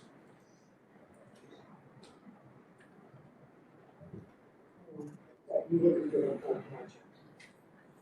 The full project amount is 6.25 million, of which 1.25 million is the amount being requested to do as the match. So, Mr. Chairman, did you hear that? The total amount would be 5 million in federal funds and 1,250,000, which would be the state match. So for a total of $6.25 million. All right, thank you. Mr. Chairman, this is also a program that will help our development team basically kind of streamline and do a better effort in getting projects ready and getting them out the door. And that is all part of Mr. Steve Boshin's area. And I see Steve is online here. I don't know, Steve, if you wanted to weigh in on any further clarification or kind of reasoning why this is a strategy for the department to go after this grant. Absolutely, Floyd. Chairman Knight, board members, I totally understand where board member Searle's coming from. I want all our money to go to pavement. But in terms of digital delivery, this is what the contracting field and our consultants have been asking for. We're way behind other states in terms of delivering plans more efficiently. So that's what this is really about. It's about getting rid of 500 sheet sets and having less plan sheets. And the model is the legal document. I think we probably could have presented this a hair better, but that's really the intent. Pennsylvania's way out in front of us. Utah's way out in front of us. So I know it's a lot of money, but that's what it takes to get a program like this off the board. So it's really digital delivery so that we can more efficiently, like Floyd said, deliver projects. And I really hope that you do go ahead and vote for approval of this, because in 3 or 5 years, I'm going to retire and I want this on the board, but that's not a reason to vote for it. So if they vote for it, will you retire earlier? Because hell, I'll vote. No. Mr. Chair? Oh, sorry, my apologies. Thank you very much for your clarification. Mr. Chair, Comments from the board. Mr. Chair, this is Ted. Yes, Ted. I do have, and I know I'm going to end up being a stickler on this one. So on the actual application itself, on line 39, it looks like ADOT requested $1 million, yet on the match requested on the spreadsheet, it's got 1.25. Yeah, it was updated. It's 125. The correct request is, Chairman Knight, Board Member Maxwell, the correct request is on the slide of 1.25 million. Okay. Yes, when I read it, I understood it to be $1 million to 1.25 million.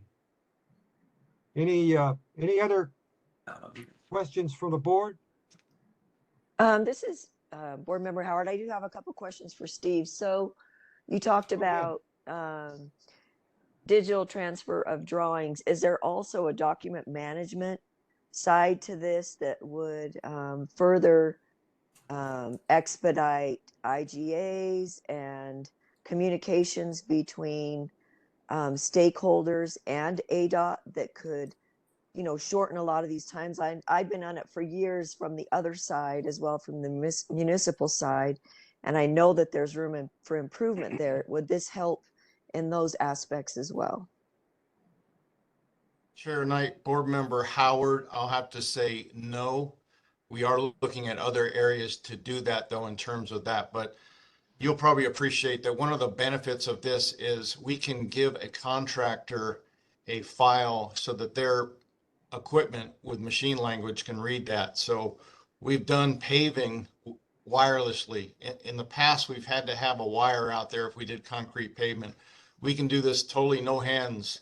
So this is one of the benefits of having machine grade control, and a lot of the equipment that we have does that. It's just that we don't deliver it in that format. We do it old school, which is 2D plans, and we live in a 3D world. The vertical, you know, infrastructure guys, you know, that do buildings, again, they're way out in front. And that's why we're trying to get with the times and do this 3D, you know, for transportation. But to be honest with you, no, we're looking at other avenues to get JPAs and those type of documents coordinated better. This does not do that. Okay, thank you. Mr. Chair, one more clarifying. Any other questions from the board? It's Ted. I have one more clarifying question. Sure, Ted, go ahead. Since we're vote on, you know, ADOT ones we treat a little differently, but it's the same situation. If we go forward with this match and then we put in the request for the grant and don't get the grant, then the 1.25 will go back into the ADOT Smart Funds category. It won't stay residing within ADOT, will it? That's correct. Okay. Thank you. Any other questions from the board? Hearing none, we will vote again.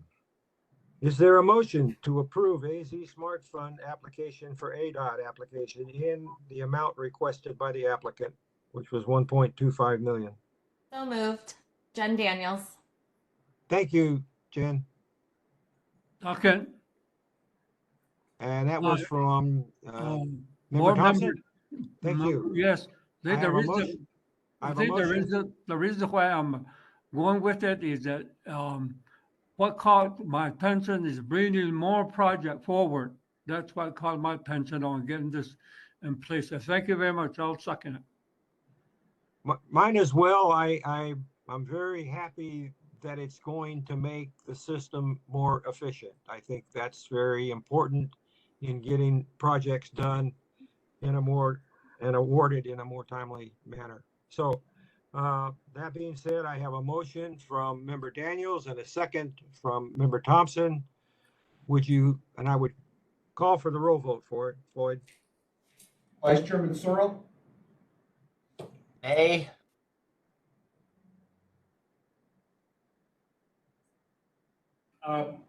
Was that an aye or a nay? I'm sorry. That Mr. was the Searle. nay. I'm opposed. Okay. I'm going to Nathan? stay opposed. Yes, sir. Thank you, sir. Want to make sure I got it correct. Member Daniels, Aye. Member Beck, Aye. Member Maxwell, Aye, with an appreciation for the conversation. Member Thompson, Aye. Member Howard, Aye. and Chairman Knight. Aye. Mr. Chairman, the motion does carry. Thank you. Moving on to item 7D, which is the AZ Smart Fund application for Sholo. Is there any questions or discussion from the board on this item? Mr. Chair? It's set, Ted? Yes. Yeah, I- Ted. Go ahead, Ted. Since all these three are for the municipalities underneath, or for municipalities over 10K, and we know we do not have enough funding in that pot, do we want to take any time to discuss the three as a whole, or do you want to just take individual votes going forward? I think it'll be quicker if we take individual votes, but We'll be out of money by the third one is what I'm telling you. that's right, I'm asking. we will. Yeah, we will. I understand that. So, But- Mr. Chairman, this is Floyd. I would ask that the board, remember the board's options with AZ grant fund applications are to approve them, to deny them, to defer them, or to modify them. So in regard to Mr. Maxwell's comment, if you wanted to look at these three out of that category, since there is only basically $5.8 million available, but we've been asked for, was that 3, 6, 7, 8, almost $8.5 million or more of requests. You may want to have that deliberation to see if you would look to make any modifications or adjustments to the applications before taking action. Okay, well, here's my problem. The AZ Smart Funds. SMART stands for State Match Advantage for Rural Transportation. When I look at these three applications, only two are rural transportation. I'm sorry, but only two are, and I think it's the board's responsibility to prioritize. So my take is that we award smart funds in as requested to Sholo and Bullhead City. That will leave only a little under $500,000 in that fund, but those two are definitely rural transportation. I don't see the Phoenix application as rural transportation, but that's my take on it. And it's open to discussion. Gary, this is Richard. Yes, Richard. Floyd or whoever, or Paul, the Bullhead City, we approved that. And they did not get the grant. So they're coming back for another grant, another bite at the apple for this one, correct? Yes, Mr. Sherrill.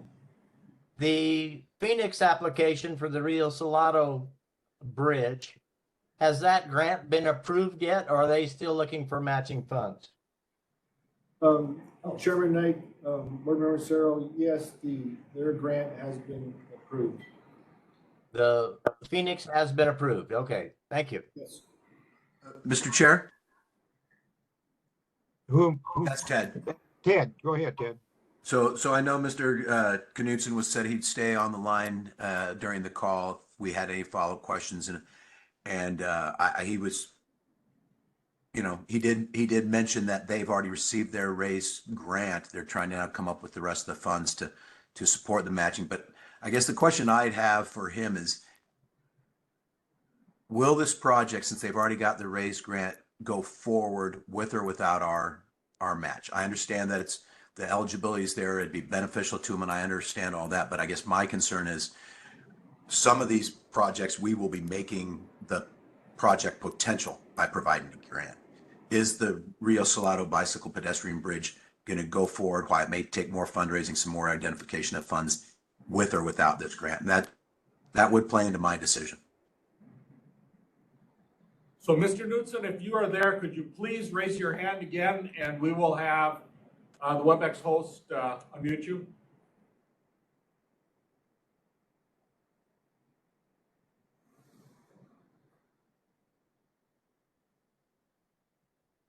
Bryce, I can't tell. Has he raised his hand?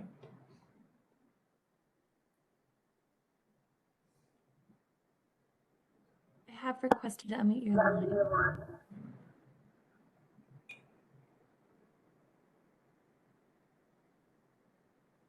You're now muted. You unmuted the wrong person. You unmuted me. This is Edgar Guerrero from the city of Bullhead City. I believe the floor was passed on to the gentleman from the city of Phoenix.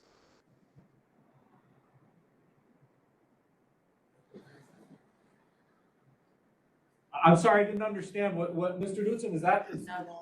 That wasn't Mr. Knudsen. That was Yeah, it didn't actually sound the like it. gentleman from Bullhead City. So we need Mr. Knudsen to answer that question. My apologies. Mr. Knudsen, you are now muted. Yeah, Mr. Chair, and Board Member Maxwell, this is Keeney. To answer your question, when we had originally requested funding from the RAISE program, we had requested about $55 million of a total project. With the funding we got from the federal government, we're only able to support about $34 million of that. So we still have close to $20 million still of necessary funds to be able to do the complete project. With the available funding from the RAISE grant program, we are doing a portion of that project. So that project will move forward with or without the SMART grant funding. However, the SMART grant funding would assist us in being able to complete the larger project that would be part of the improvements to the Rio Salado and the Rio Reimagined project. So that's our intent, is to be able to help move forward with the larger project that we did not get funding for.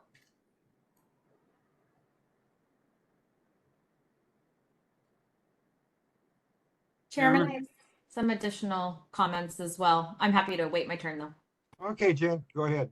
I do feel the same way that we need to apply this to the rural transportation. I do agree with your assessment of this, Chairman, that we need to think about those communities that are way in the rural area. So again, I do agree that we should go with A and B at this time.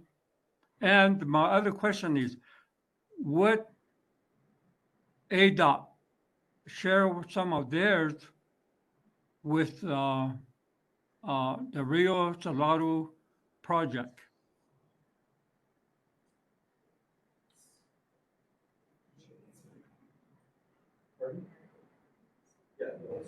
I think smart funds for the Rio Salado. That'd be on state system. Member Thompson, I think that would have to come as a request from Phoenix to be considered. Mr. Chairman? Yes, Member. Mr. Daniels? Chairman, this is Jennifer Yes. Todd. Yes, Chair, just My, Director, go under- ahead. my understanding, and I'm looking to staff, and Stacy has had a lot of conversation from a legal perspective on the funds.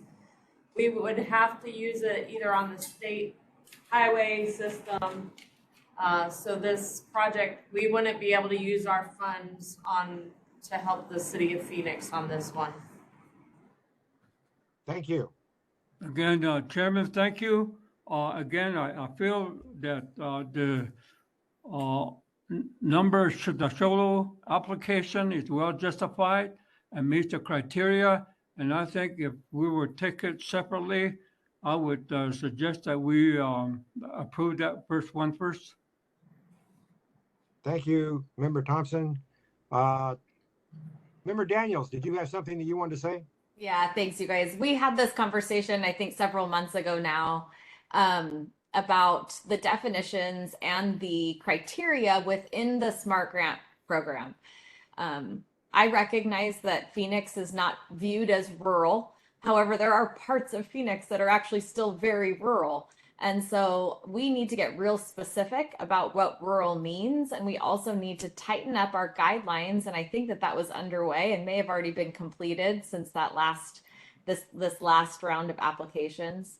But if they fit the criteria located within the SMART grant, then they should be eligible for the grant. And if they don't, we should be real clear up front with the municipalities that spend time, energy, and resources to respond to these grant applications well in advance.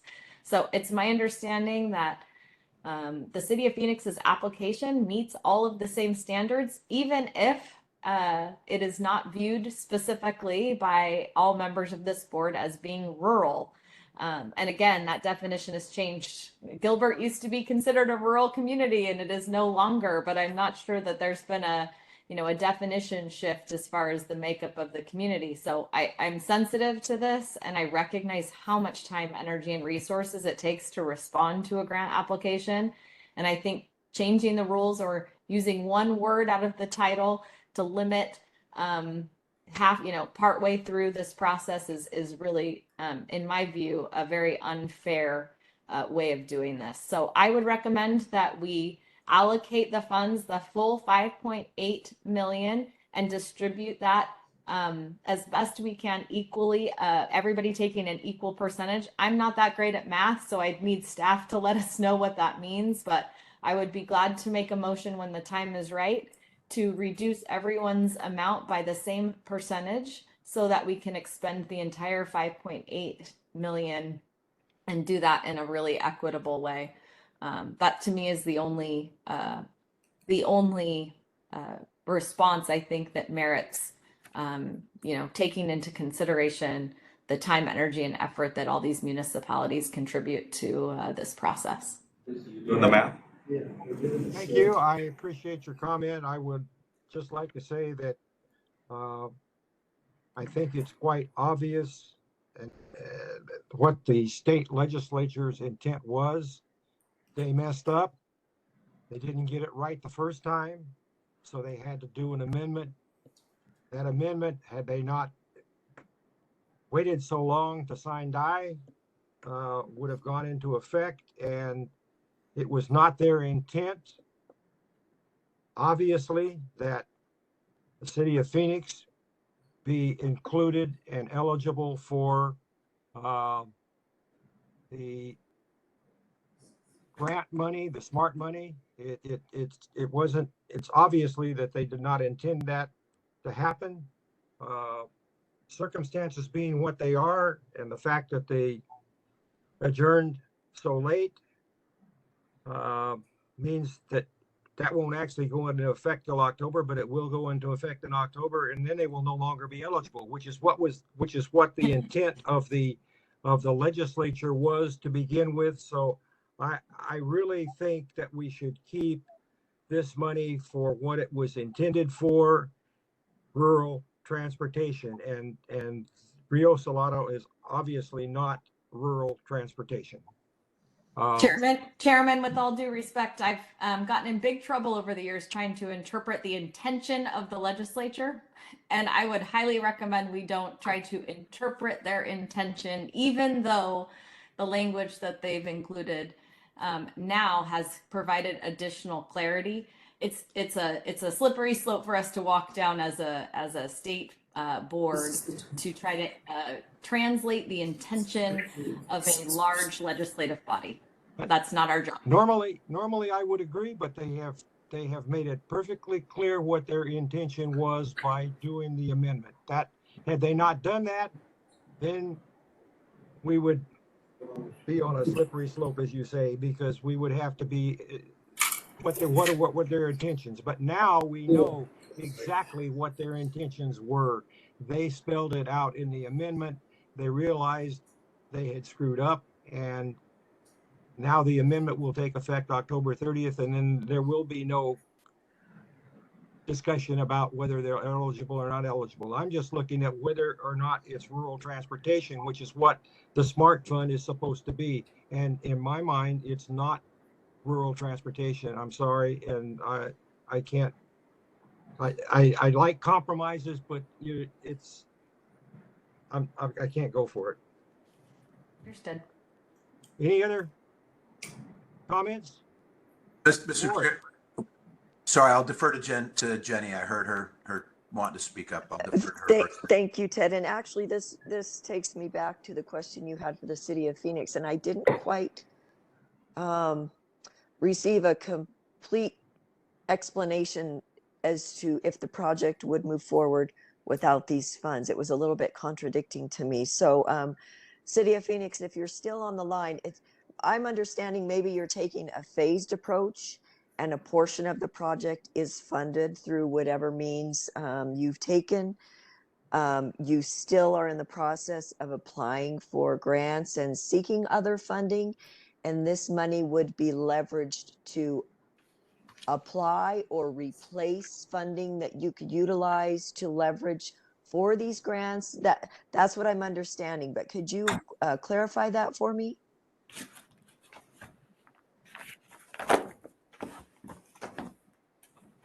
Mr. Knudsen, are you still there? I have requested to unmute your line. You are now muted. I'm unmuted now.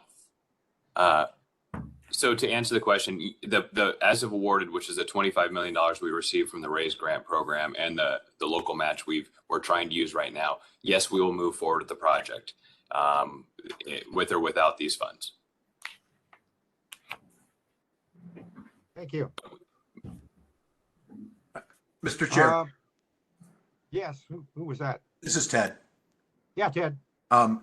As we decide how we're going to move this forward, obviously there'll be motions to follow. I'm just going to state my thoughts right now. Is I am fully supportive of the show low application. I'd kind of like to take that separately because I think that one we may have broadband. My only concern with the Bullhead City application is it's going to tie up $3 million of SMART funds, and we got limited inside the municipality above 10K or not. If there's something I actually wish the legislature had done is they had redefined what those pots, because putting all the cities above 10K, it's very difficult for any of the cities less than 10K to come up with projects. I mean, they're much better off going to the state legislature. But I'm fully supportive of Sholo. I'm a little worried about Bullhead City because if we do authorize it $3 million, that $3 million will be put towards them while they go through the process again and may not get the grant again at the end. And in theory, and I was fully supportive of that Bullhead Parkway multimodal improvements on the first vote, but they could come back every year, and now we've just got $3 million tied up. That could go to other rural projects as well. But so I'm for the Sholo application. I'm not sure about the other two in either form. I do believe the Rio Salado project is going to move forward, so I'm leaning towards voting no on that one. Chairman? The one thing I would like to say is this Rio Salado is very, very close to downtown Phoenix. It's not in the suburbs. It's not in the outside of Phoenix. It's very close to the downtown Phoenix, and it's just not rural.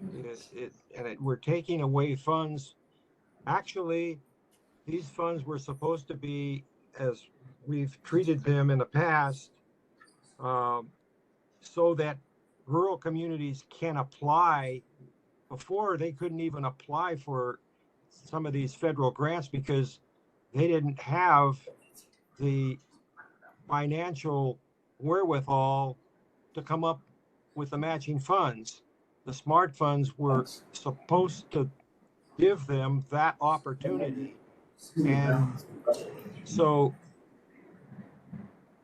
Bullhead City, yeah, it's in my district, but that's got nothing to do with it. The fact is, it's very rural. It meets, in my mind, all of the qualifications for a rural community, and they're doing exactly, they would not even be able to apply for this grant without knowing that they have the matching funds available. So I think we should give them that opportunity. I think they are very adamant about getting that. They've already applied for one grant, and as we all know, everybody that applies for raise grants doesn't always get them. In fact, more people or more municipalities don't get them than do. So that didn't deter them. They're right back after another grant that they could be successful with, but without the matching funds, they're not going to be able to get the grant. So I think both Show Low and Bullhead City, I think this is exactly what the SMART funds were set up for. Phoenix now has the ability to go for the half-cent sales tax renewal. They're under MAG. They should have no problem advancing the Rio Salado if it's of that great importance to them, that they shouldn't have any problem coming up with the money. They've certainly got a lot more money than the rural communities of Show Low and Bullhead City. So I'm not for dividing it up. There'll be not the only compromise I could live with is there will be almost $500,000, exactly 400, and when we're done, there would be $437,407 left in that pot. I don't like it, but if you want to give that to, Mr. Chair? award that to Phoenix, that's fine. But Mr. Chair, I'd like to move to approve Show Low's application for Scott Ranch Road infrastructure for design in the requested amount of $2.408 million. I'll second that motion. Second, And that second was from Richard.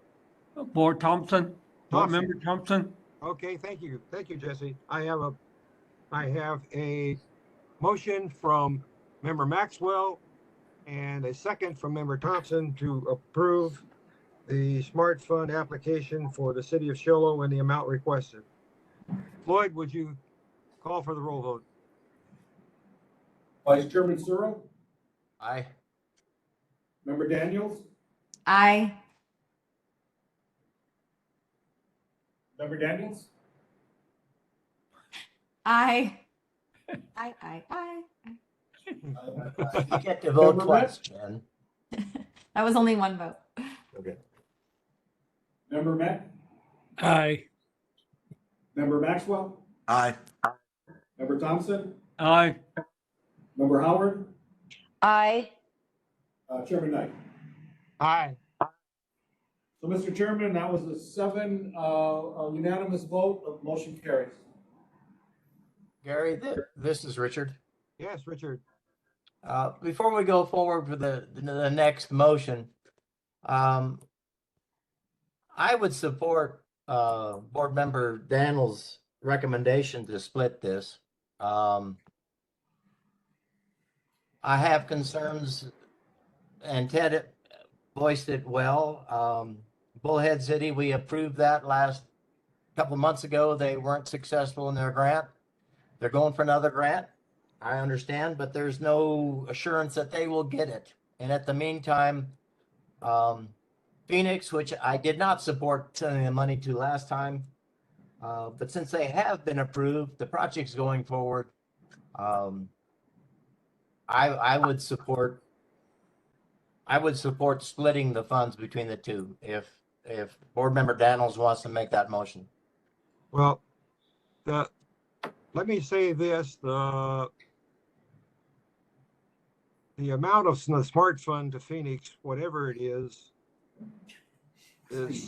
not enough to complete. Even if we gave them the full amount they asked for, it will not finish their project. Their project requires additional funding, which which they are going to go out for, which they are going to have available to them through MAG or whatever source it might be. This money just lowers the amount by a very small amount that they have to complete this project, and it won't stop it from going forward at all. I'm not sure that it wouldn't stop without these matching funds. It would probably stop Bullhead City from even applying for the second grant, but they're not here to comment on that, so I'm just guessing. But nevertheless, if they need, they're asking, it's less than 3 million that they're asking for. So, or it's whatever, it's 3 million. But anyway, their ask is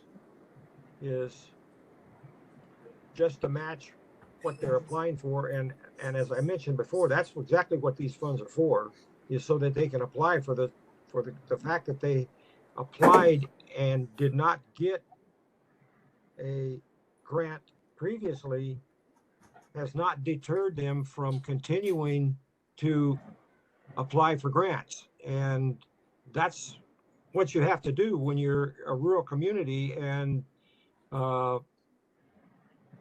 you just have to ask for grants, and eventually, it's been my experience that eventually you'll get one. But if you don't have the matching funds, you can't even apply. So I think in my own mind that Phoenix doesn't really need the money. And they don't really fit into the rural transportation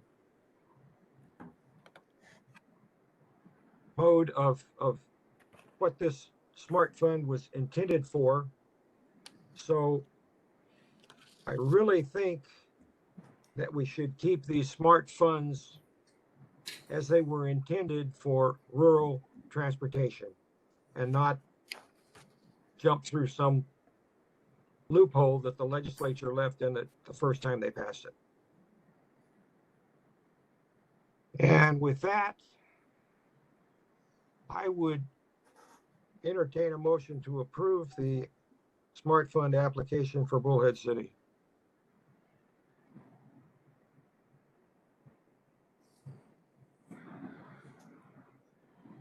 Chairman, I would go ahead and move on that to motion, the approval for the Bullhead City project application. Do we have a second? I'll second it. We have a motion from Member Thompson and a second by me to approve the AC Smart Fund application for Bullhead City and the amount requested by the applicant. Floyd, would you call for the roll vote? Mr. Chair, can we have some discussion? Yes, we can. Go ahead. Thanks, Ted? Gary. Sorry, I didn't want to call the vote until I asked one more question for clarification. So Floyd, or anybody on staff, the grant that Bullhead City is entertaining applying for, is there a set due date for that grant yet?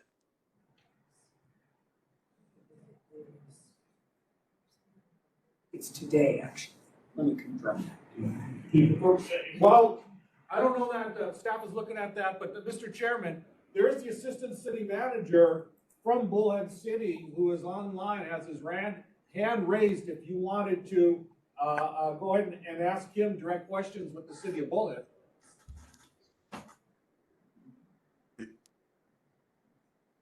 And Yes, go ahead and unmute him. Yeah.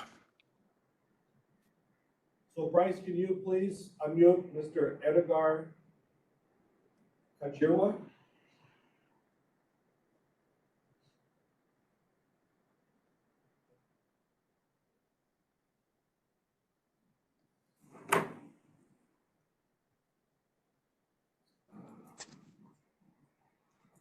Bryce, are you able to unmute him?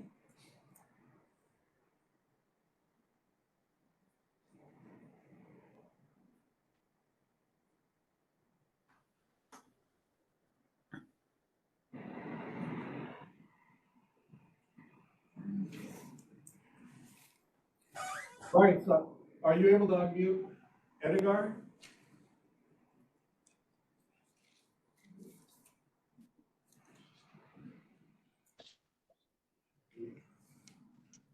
Are we muted?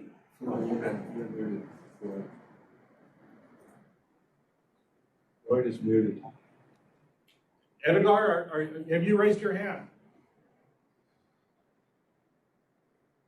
I have requested to unmute your line. You are now There we muted. go. Thank you, Bryce. Good morning, Chair and the board. It's a pleasure being able to speak to you once again. Yes, this project did come before you in June in Florence. You did approve it. Unfortunately, as mentioned earlier on during the discussion, we did not get awarded that grant.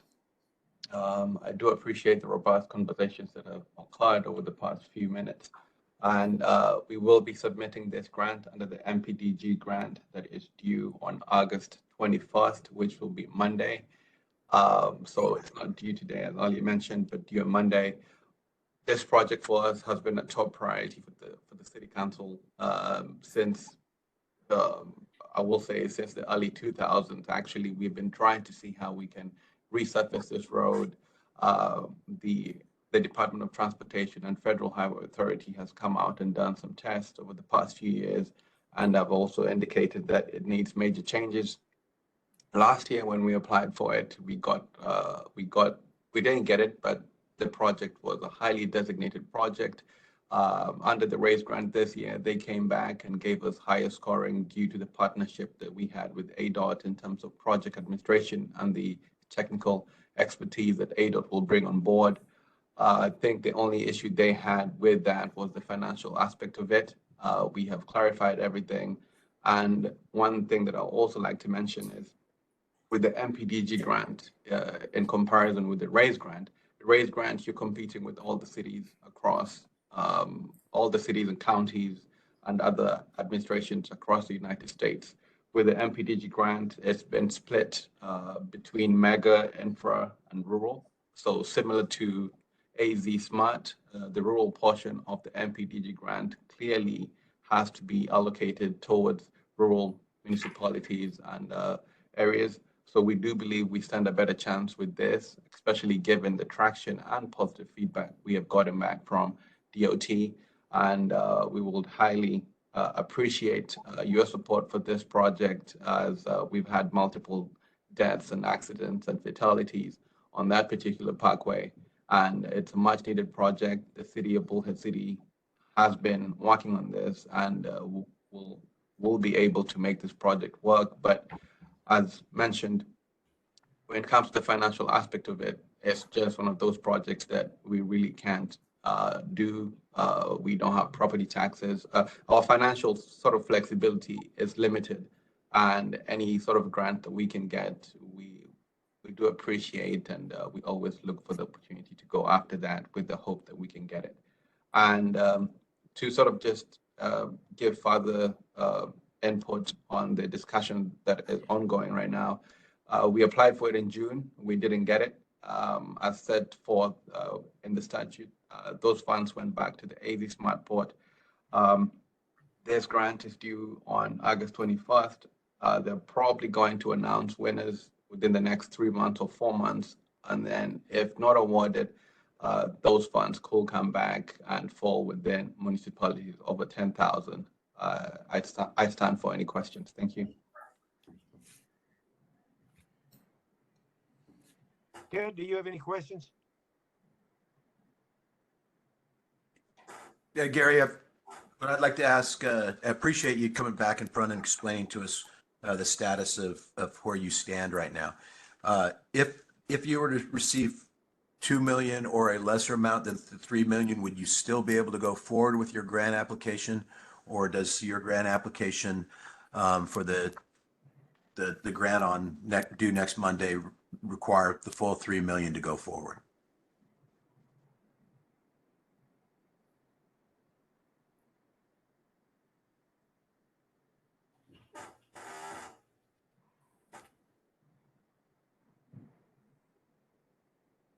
Edgar, did you hear that question? Yeah, sorry, I muted myself by mistake and Bryce just put me back on. Yes, we will greatly appreciate the 3 million. As of right now, the budget that we have sort of gone through with our financial team and seeing how much we can input into the project, the 3 million will make the project work. Anything less than that will put us in a bind. We have other projects that also have priority, such as water, that we are all clear of in the Southwest. So anything less than 3 million puts us in a really tight situation, and we might have to forego applying for this grant. Thank you.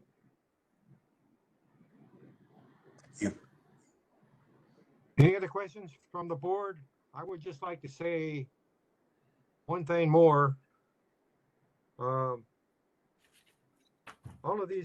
of these grants, the one for Show Low, the one for Bullhead City, both are, as Board Member Searle pointed out, I'd rather keep the money in the pavement. Both of these grants are for roads. The Rio Salado Phoenix, that's a pedestrian bicycle bridge. It's not really pavement for cars to run on. And I think both the Show Low and Bullhead City applications are more important, if for no other reason, just because we're talking about putting the money into pavement on the ground.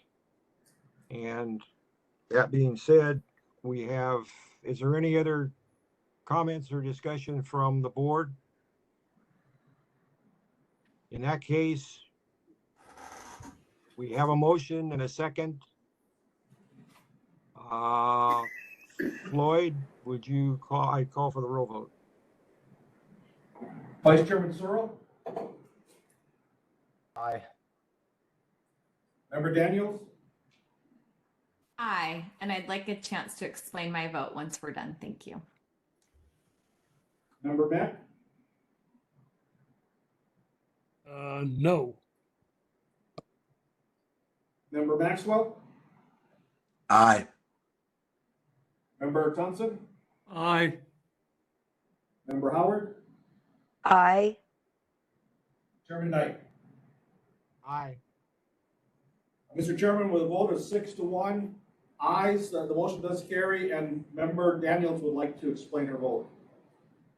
Thank you. Appreciate the indulgence.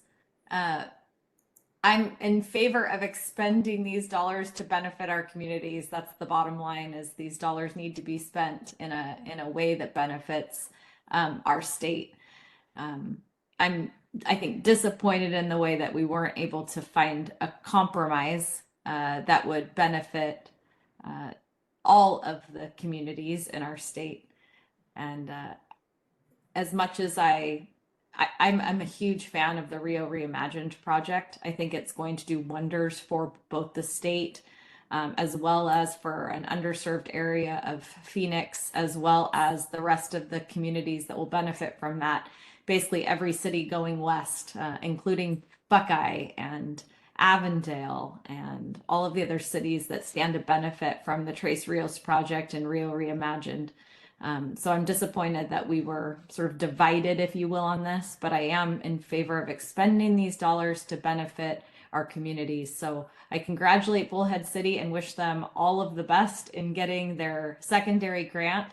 And if for whatever reason they are unable to secure a secondary grant, I hope that they would come forward with a way to rededicate those dollars to either another community or another area of their community that would benefit through the proper channels and process. So hoping that that can occur if in fact they are unable to obtain the remaining grant that they need to finish their project. I wish them all the best in getting that done, though. Thank you. Okay. I would So, just. Mr. Chairman, Yes, who was that? Mr. Chairman, this is Floyd. Now that Yeah, you've Floyd, I approved- had a question now for that you, you've- but go ahead. Now that you've approved the first two, that does leave left in the account for municipalities over 10,000, $437,407. So you could choose to give that to Phoenix or leave it in the balance, or, I don't know, something, whatever the board chooses. Okay, well, we'll move on with that, but my question is, if we do not vote on the Phoenix award at all, then does it remain in the queue, so to speak, for until such time as October 30th comes along and they're no longer eligible? But if we vote on it and give them anything or nothing, then they're done, right? They would have to reapply. But if we just don't vote on item 7F, then will they remain in the queue so that they can be considered at a later date? How's that going to work? Chairman Knight, board members, this is Paul Patnay. The way, in talking with our legal counsel, the way the current legislation is written is that the Phoenix application will remain eligible until their federal grant is executed. Even if, say, they don't execute the grant before October 30th, their application is still eligible after October 30th.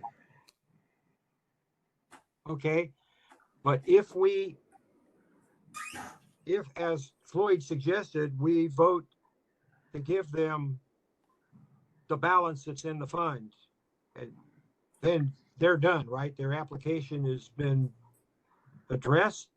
We've given them some smart funds, and they will no longer be in consideration from that point going forward. Is that correct? May I make a suggestion on this, actually, to help us move things along? They may not want the additional federal dollars because of the additional reporting requirements and things. So why don't we table their application and see if they still want it?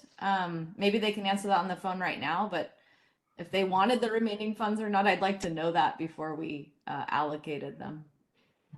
Jen, I think that's great. I just wanted to make sure that if we just don't vote on it, then they remain in the queue. For, I understand. Let's find out. Yeah, okay. In that case, if we don't vote on item 7F, then they will just remain in the queue, and they can. Chairman, they're on the phone right now. They can Chairman, indicate to ADOT. They can indicate to ADOT whether they want to stay. And Chairman, they're on the phone right now. We can ask them if they would like us to expend those dollars, or if they're interested in that, or if they aren't. Like, they're here. We can ask them. Okay, very good. That'll work. So Bryce, please unmute. I'm guessing it's Kenny Knudsen who has raised his hand.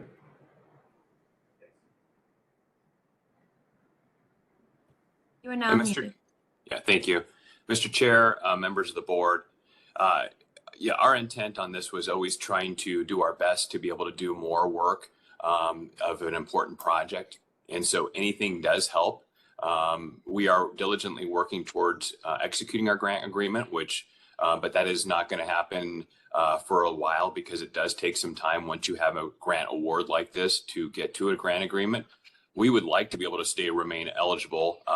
I know they're with the only $400,000 and a little bit more available here. There is the opportunity that the legislature may appropriate additional funding to this program. We would like to remain eligible to be able to compete for it as long as we're eligible to compete under this project. I would say, with Phoenix, yes, we are a large city, but we have, as Board Member Daniels pointed out, we have areas of need. We have areas that they're in rural areas. And when you're trying to serve an area of 520 square miles, and you have a limited budget, we're all under limited budget. No matter what agency you're talking to, any little bit helps us to be able to do more, because we have the same conversations and the same demands that every other city does. Is if I don't get funding here, it's going to be taking out somewhere else. I don't have unlimited resources. And so I'm doing my best to be able to prioritize and put those where we can. And so I would say any little bit helps us to be able to do more for the residents of Phoenix and for our surrounding communities as well. Okay, my question at this point would be, if we give you the 400,000 and change that's left at this point in time, then you would have to reapply if you wanted, if smart funds became available before October 30th, you would have to reapply. However, if we don't award you anything, then you remain in the queue, and if the pot grows while you're still eligible, then you wouldn't have to reapply because you'd already be there. So which would you rather do? I would, Mr. Chair and members of the board, I would, if the board is agreeable to allocating the remaining funds that are available now to Phoenix, with the understanding that we have the ability to apply in the future if there are additional appropriations to it, until we get our grant agreement in place, I would appreciate that option.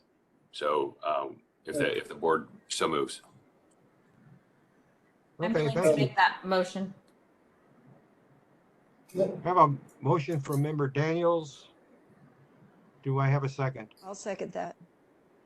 Second from Member Howard. Mr. Chair, can I ask one clarifying question? Yes, Ted, go ahead.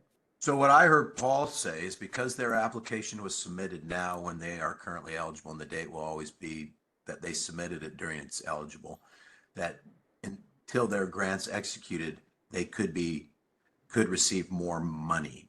So my question to the staff is, does that include if next session they were to give 2.5 million, or is October when the new law kicks in, does that mean all applications prior to the new rules now fall under the new rules?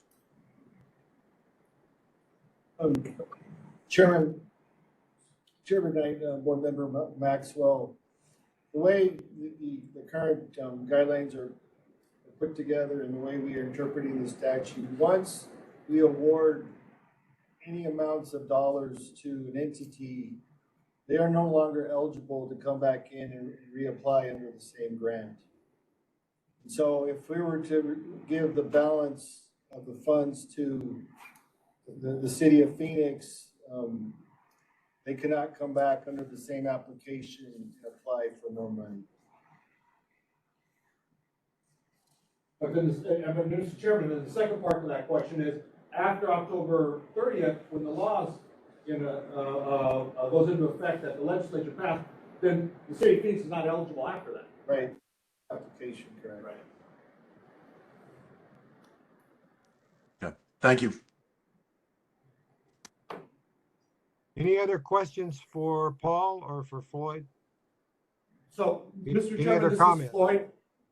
I do have Mr. Chairman, this is Floyd. I do have a comment. I want to make sure to read the motion the way it would be approved to make sure that we have it captured.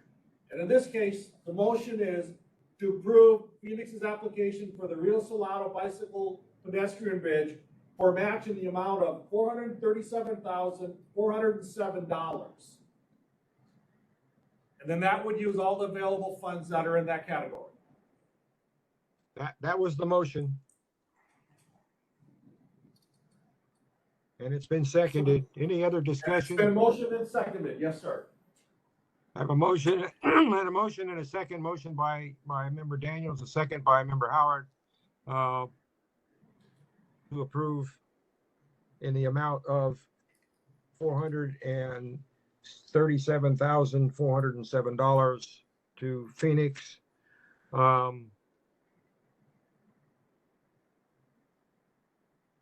Lloyd, would you take a roll vote?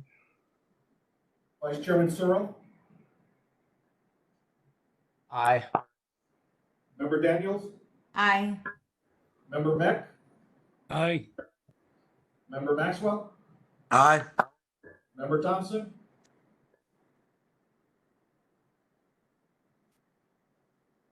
Member Thompson? Member Howard? Aye. Chairman Knight? Aye. Mr. Chairman, I do have 6 ayes, and I don't know if we lost Mr. Thompson, but I did not hear a vote from Mr. Thompson, but the motion does carry. Is he dropped off? I He's can't here. tell. He's just on mute. Did he? Mr. Thompson? Did he want to vote or did he want to abstain? I can see him trying to get off mute. I think he's trying to push some buttons. Okay. Tell him put his thumb up if he wants. Thumb up or thumb down. I will take a thumb up or thumb down, Mr. Thompson. That was a thumb up. He provided a thumb up. Okay. Carries 7 unanimously, Mr. Chairman. Very good. And in the interest of compromise, I went along with it. I really didn't want to, but I did.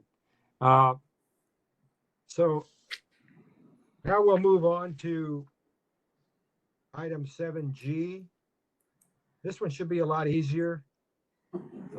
Do I have a motion to rescind AZ Smart Fund design funding for Clarkdale in the amount requested by the applicant? This is Jenny. So moved. Second. I have a motion from Member Howard, second from Member Maxwell. Okay, thank you. Is there any discussion? Floyd, would you take the roll vote? Vice Chairman Searle? Aye.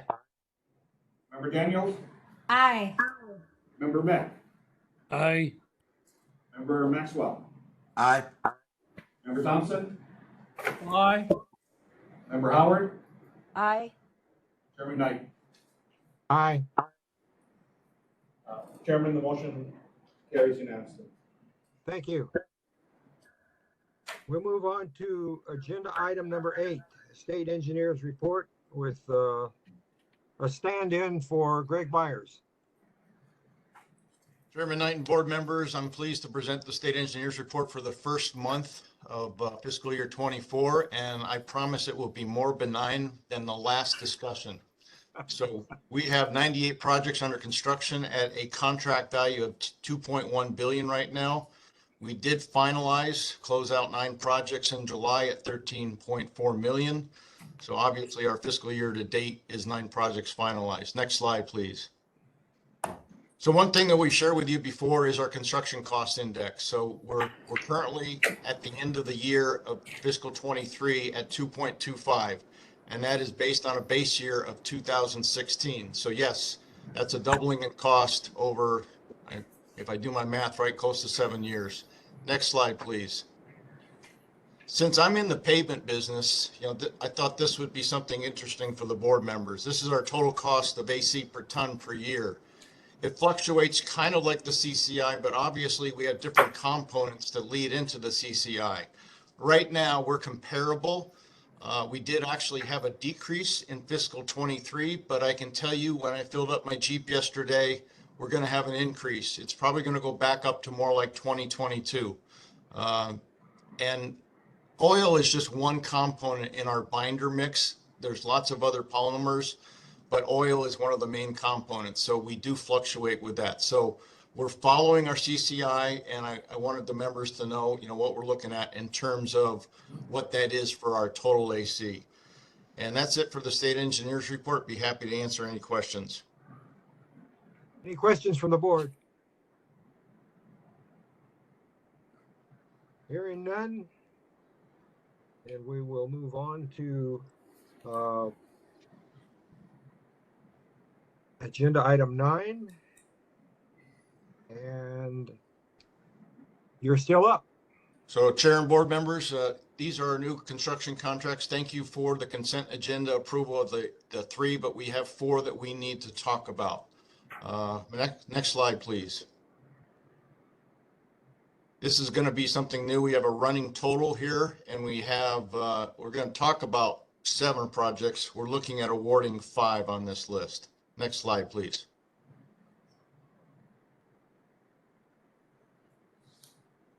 First is item 9A. So this is a scour retrofit bridge rehab project in District 6. It is 11% over. We underestimated the temporary access road for this. We do feel it is a responsive and responsible bid, and we recommend award to Fan Contracting, Inc. Barry, I'll make a motion to approve. This is Richard. Okay, Richard, thank you. And do I have a second? Second from Jen Daniels. Thank you, Jen. I have a motion from Member Searle, second from Member Daniels, to award item 9A to Fan Contracting, Inc. as presented. Floyd, would you take the roll call vote? Vice Chairman Searle, Aye. Member Daniels, Aye.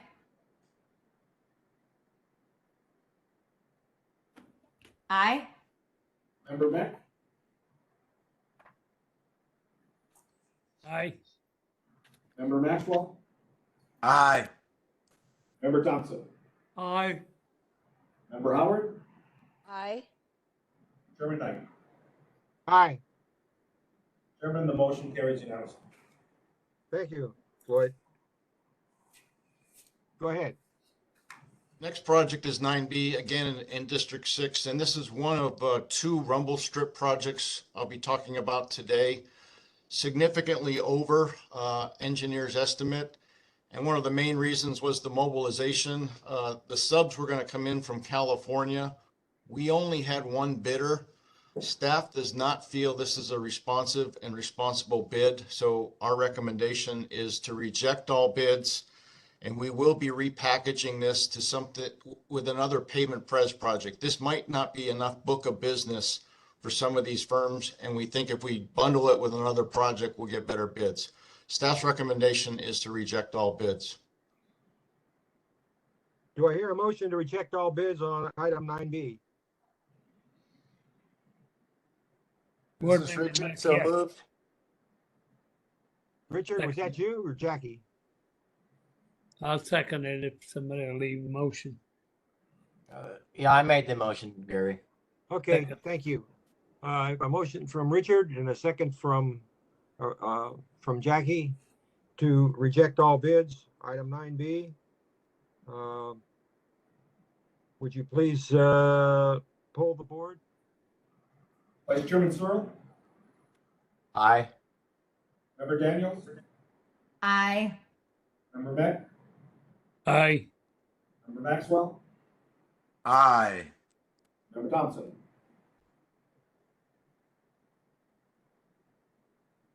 Member Howard, Aye. Chairman Knight. Aye. I'll go back to Member Thompson. I may have missed his vote. Member Thompson, did you vote? Aye. Thank you, Chairman. The motion passes unanimously. Thank you, Floyd. 9C, moving on. 9C, this is a roadway widening project in Maricopa, State Route 347. We are doing this in partnership with the city of Maricopa. We did come in quite a bit over, and primarily it was due to the AC on this project. We were looking at that curve that I showed you before, and I think we're going to need to look at that curve going up a little bit more towards 150-ton range. It is a job that we're going to be splitting this overage with the city of Maricopa. They are very much in support of this project. So staff's recommendation is to award the project to Combs Construction Company, Inc. Thank you. Do I have a motion to award item 9C to Combs Construction Company, Inc. as presented? This is Jenny. I will very happily make this motion. I'm very excited to see this project move forward. Thank you, Jenny. Do I have a second? Second. That was I'll from defer, Ted. I'll defer to Ms. Daniels. Okay. I have a motion from Member Howard and a second from Member Daniels to award item 9C to Combs Construction Company, Inc. Floyd, would you take the roll vote? Vice Chairman Searle, Aye. Member Daniels, Aye. Member Beck, Aye. Member Maxwell, Aye. Member Thompson, Aye. Member Howard, Aye. Chairman Knight. Aye. Mr. Chairman, it passes unanimously. Thank you. Item 9D. Chair, this is our second rumble strip job that unfortunately we're not going to move forward with. Very high dollar amount, $1 million. And the way this works is it's HSIP funds that are 100%. And unfortunately, the local, which is Mojave County, cannot come up with the additional overage, which is what is in our JPA. What we are going to do is repackage this similar to the other one and see if we can combine it with another project. It may result in reducing the limits, but that's what we'll be doing. But staff's recommendation is to reject all bids because we can't come up with the funding. We will repackage it. Do I have a motion to reject all bids for item 9D? Board Member Mack, make a motion. Thank you, Jackie. Do I have a second? I'll second it. Is that Richard? Yes. Thank you, Richard. I've got a motion from Board Member Mack and a second from Board Member Searle to reject all bids, item 9D. Floyd, would you call for the roll vote? Vice Chairman Searle, Aye. Member Daniels, Aye. Member Beck, Aye. Member Maxwell, Aye. Member Thompson, Aye. Member Howard, Aye. Chairman Knight. Aye. Chairman, motion carries unanimously. Thank you. That should finish item 9, and we'll move on to item number 10. Any suggestions for future agenda items from the board? Mr. Chairman, this is Floyd. I did take Mr. Maxwell's comment earlier about a study session overview of our turnback policy. We have prepared that before getting it to the board, but it's been a little while, so I'll work with staff and we'll get something set up at a future date. And then a reminder, our next board meeting is September 15th, and it is in the city of Kingman. And we will start the coordination with them right after this meeting, so we can get prepared for that. So it's September 15th, city of Kingman. Thank you, Floyd. Mr. Chair, Yes. there's something else. Ted? Yes, that's Go ahead, Ted. Ted. There's Ted. Something else I'd like to add at some point, either to a study session or something, is the discussion on right-of-way. We obviously approve a lot of changes to the right-of-ways, both, obviously taking right-of-way, but also then returning it. And I know down in the vicinity of Interstate 10 down here in Pima County, there's a lot of potential development going on, and the width of right-of-way we've got is significantly different in different parts. And so I have been receiving some calls from developers that are wondering how they can either get ADOT to help them with either maintaining or constructing the right of way. And when I've said, well, would you be interested in possibly taking part of it? Again, I don't have the understanding of how much we have to keep or how much we can turn over, but it would, I personally know I'd benefit from a discussion on right away at a study session on how that process goes once we have it. When do we turn it back? When don't we? And if there is opportunity for developers and others who might want to care for that right away to give them the opportunity to do that for part of their development. Thank you, Ted. Any other comments from the board? Any other items you'd like to move to future agenda items? Hearing none, we have covered the agenda for this board meeting, all items. There being no further business for this board, we are adjourned.